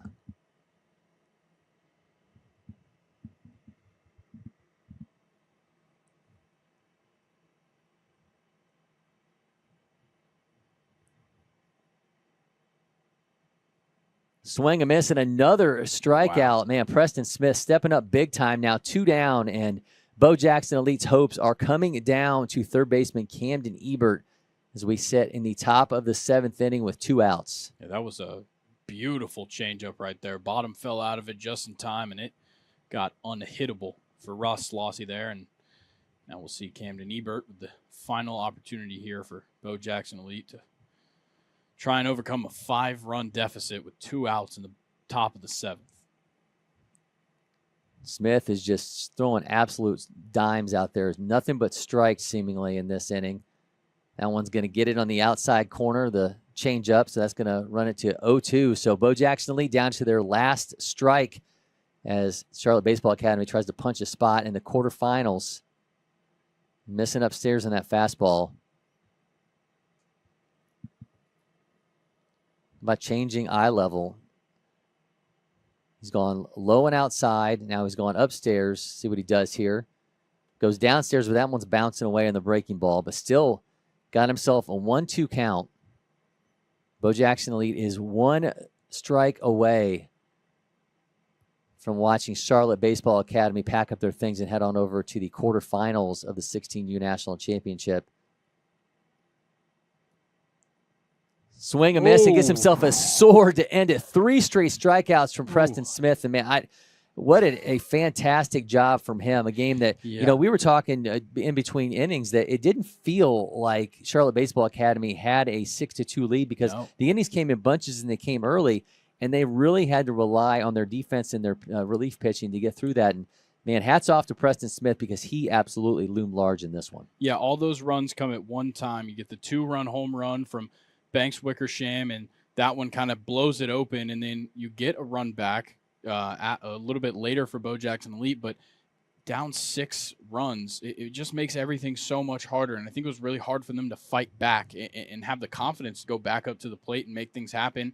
But Charlotte Baseball Academy pitched out of these positions so well. You had a good start from Amos Rich. Yes, it kind of the wheels kind of fell off there later in his outing, but Preston Smith comes up and he looks great as well on the mound. So huge work from that whole team, defensively, offensively, and on the mound by Charlotte Baseball Academy. Great showing. You know who looks really good coming out of this game? The College of Charleston recruiters, because they have both Banks Wickersham and Preston Smith coming in their class of 2026. So, man, just an absolute great job from those guys in setting the tone in a 6-2 win over Bo Jackson Elite, and we will be back all winter long. So make sure you stick right here with us for these game rewinds. So make sure you, of course, are following Lake Point Sports on all our social media channels. That's where you'll find all the great content that we're churning out, and you'll know which games we have coming up next and these look backs at the great events that we had here all year long here from the Baseball Village. So until next time, I'm Cory McCartney. That's Grayson Rosen.